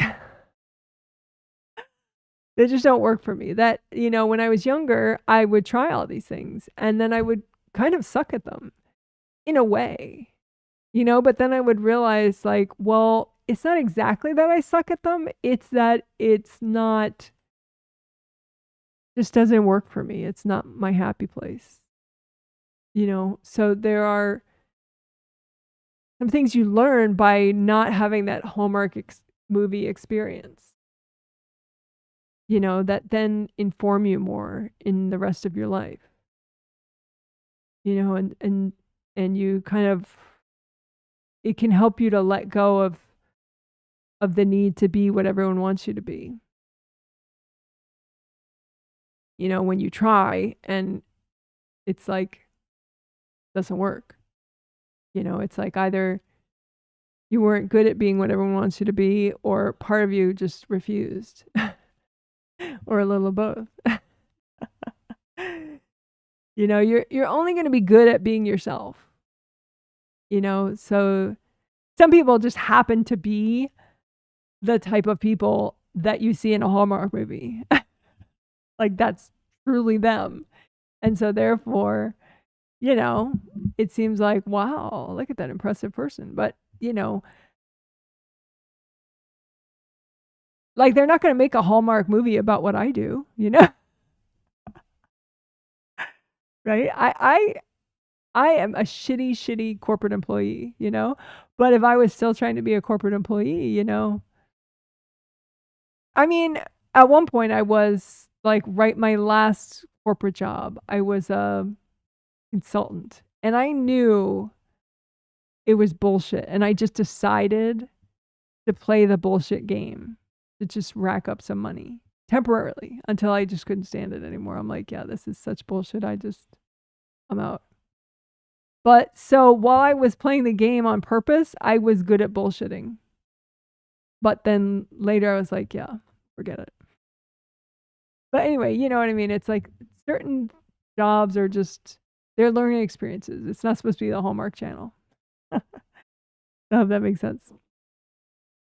All right, you guys. Let's see. I do have a pet update that's somewhat entertaining. So let's do that. Get rid of the back of the head stuff and do the pet update.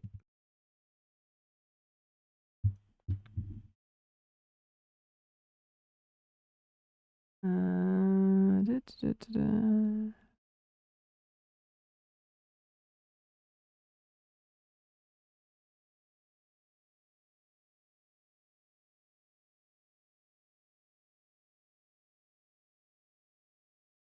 hmm.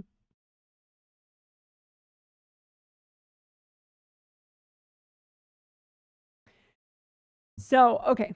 So pet update is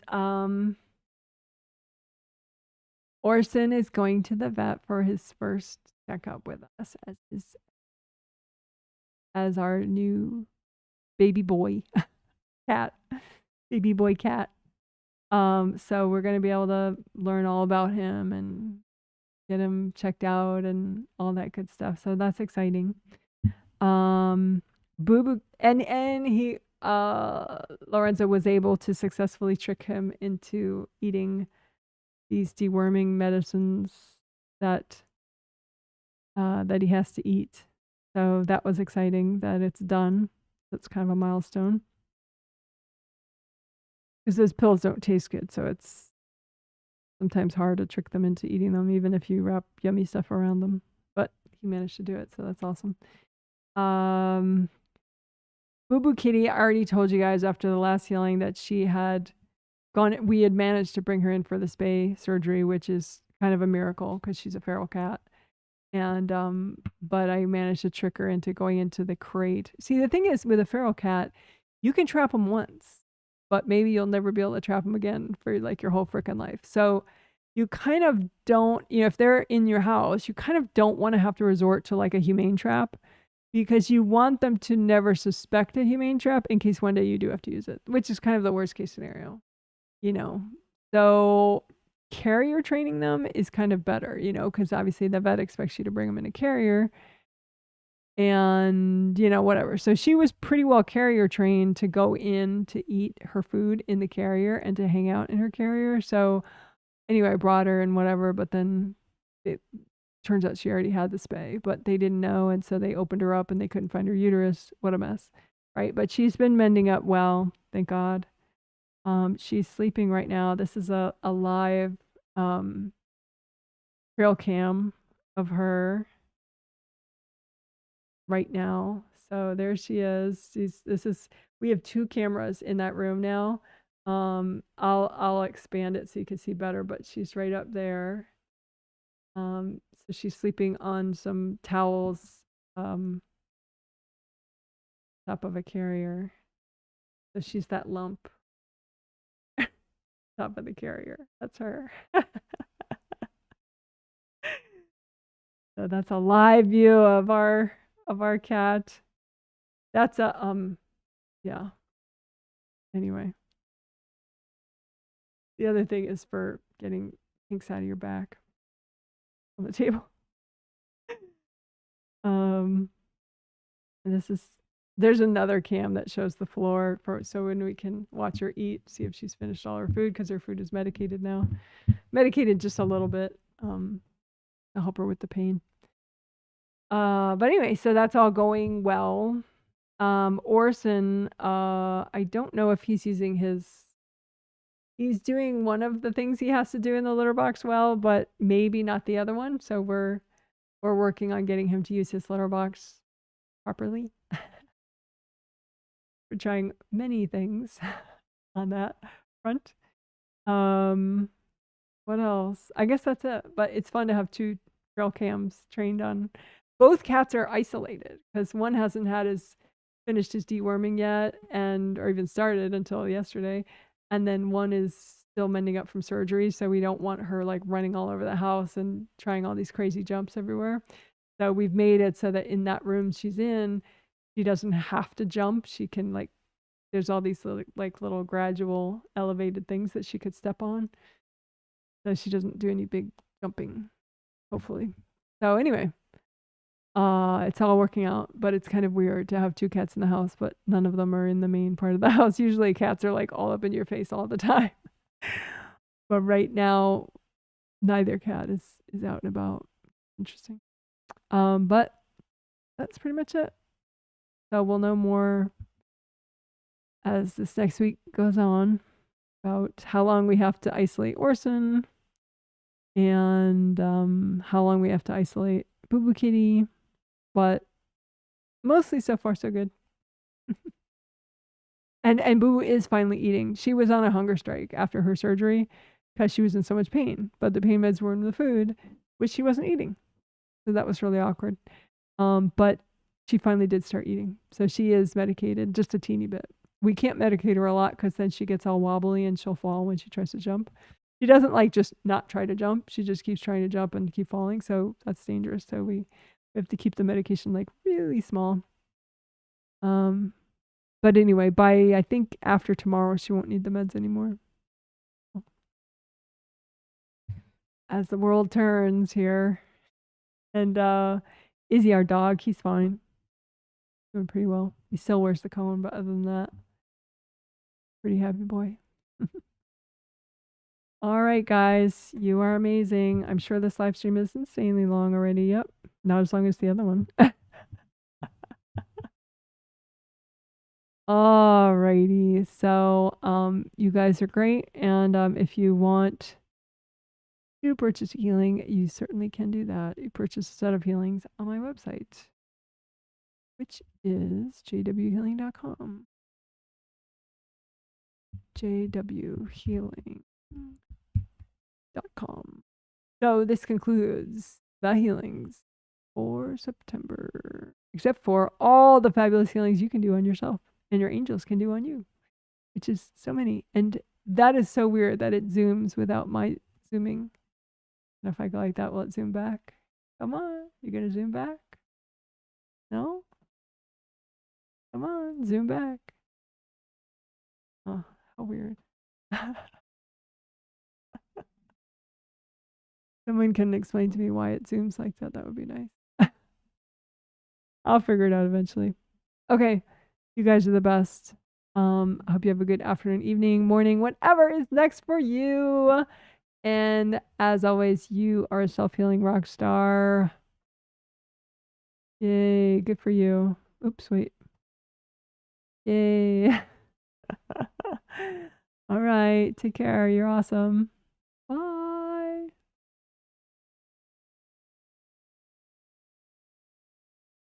Bye, bye, bye.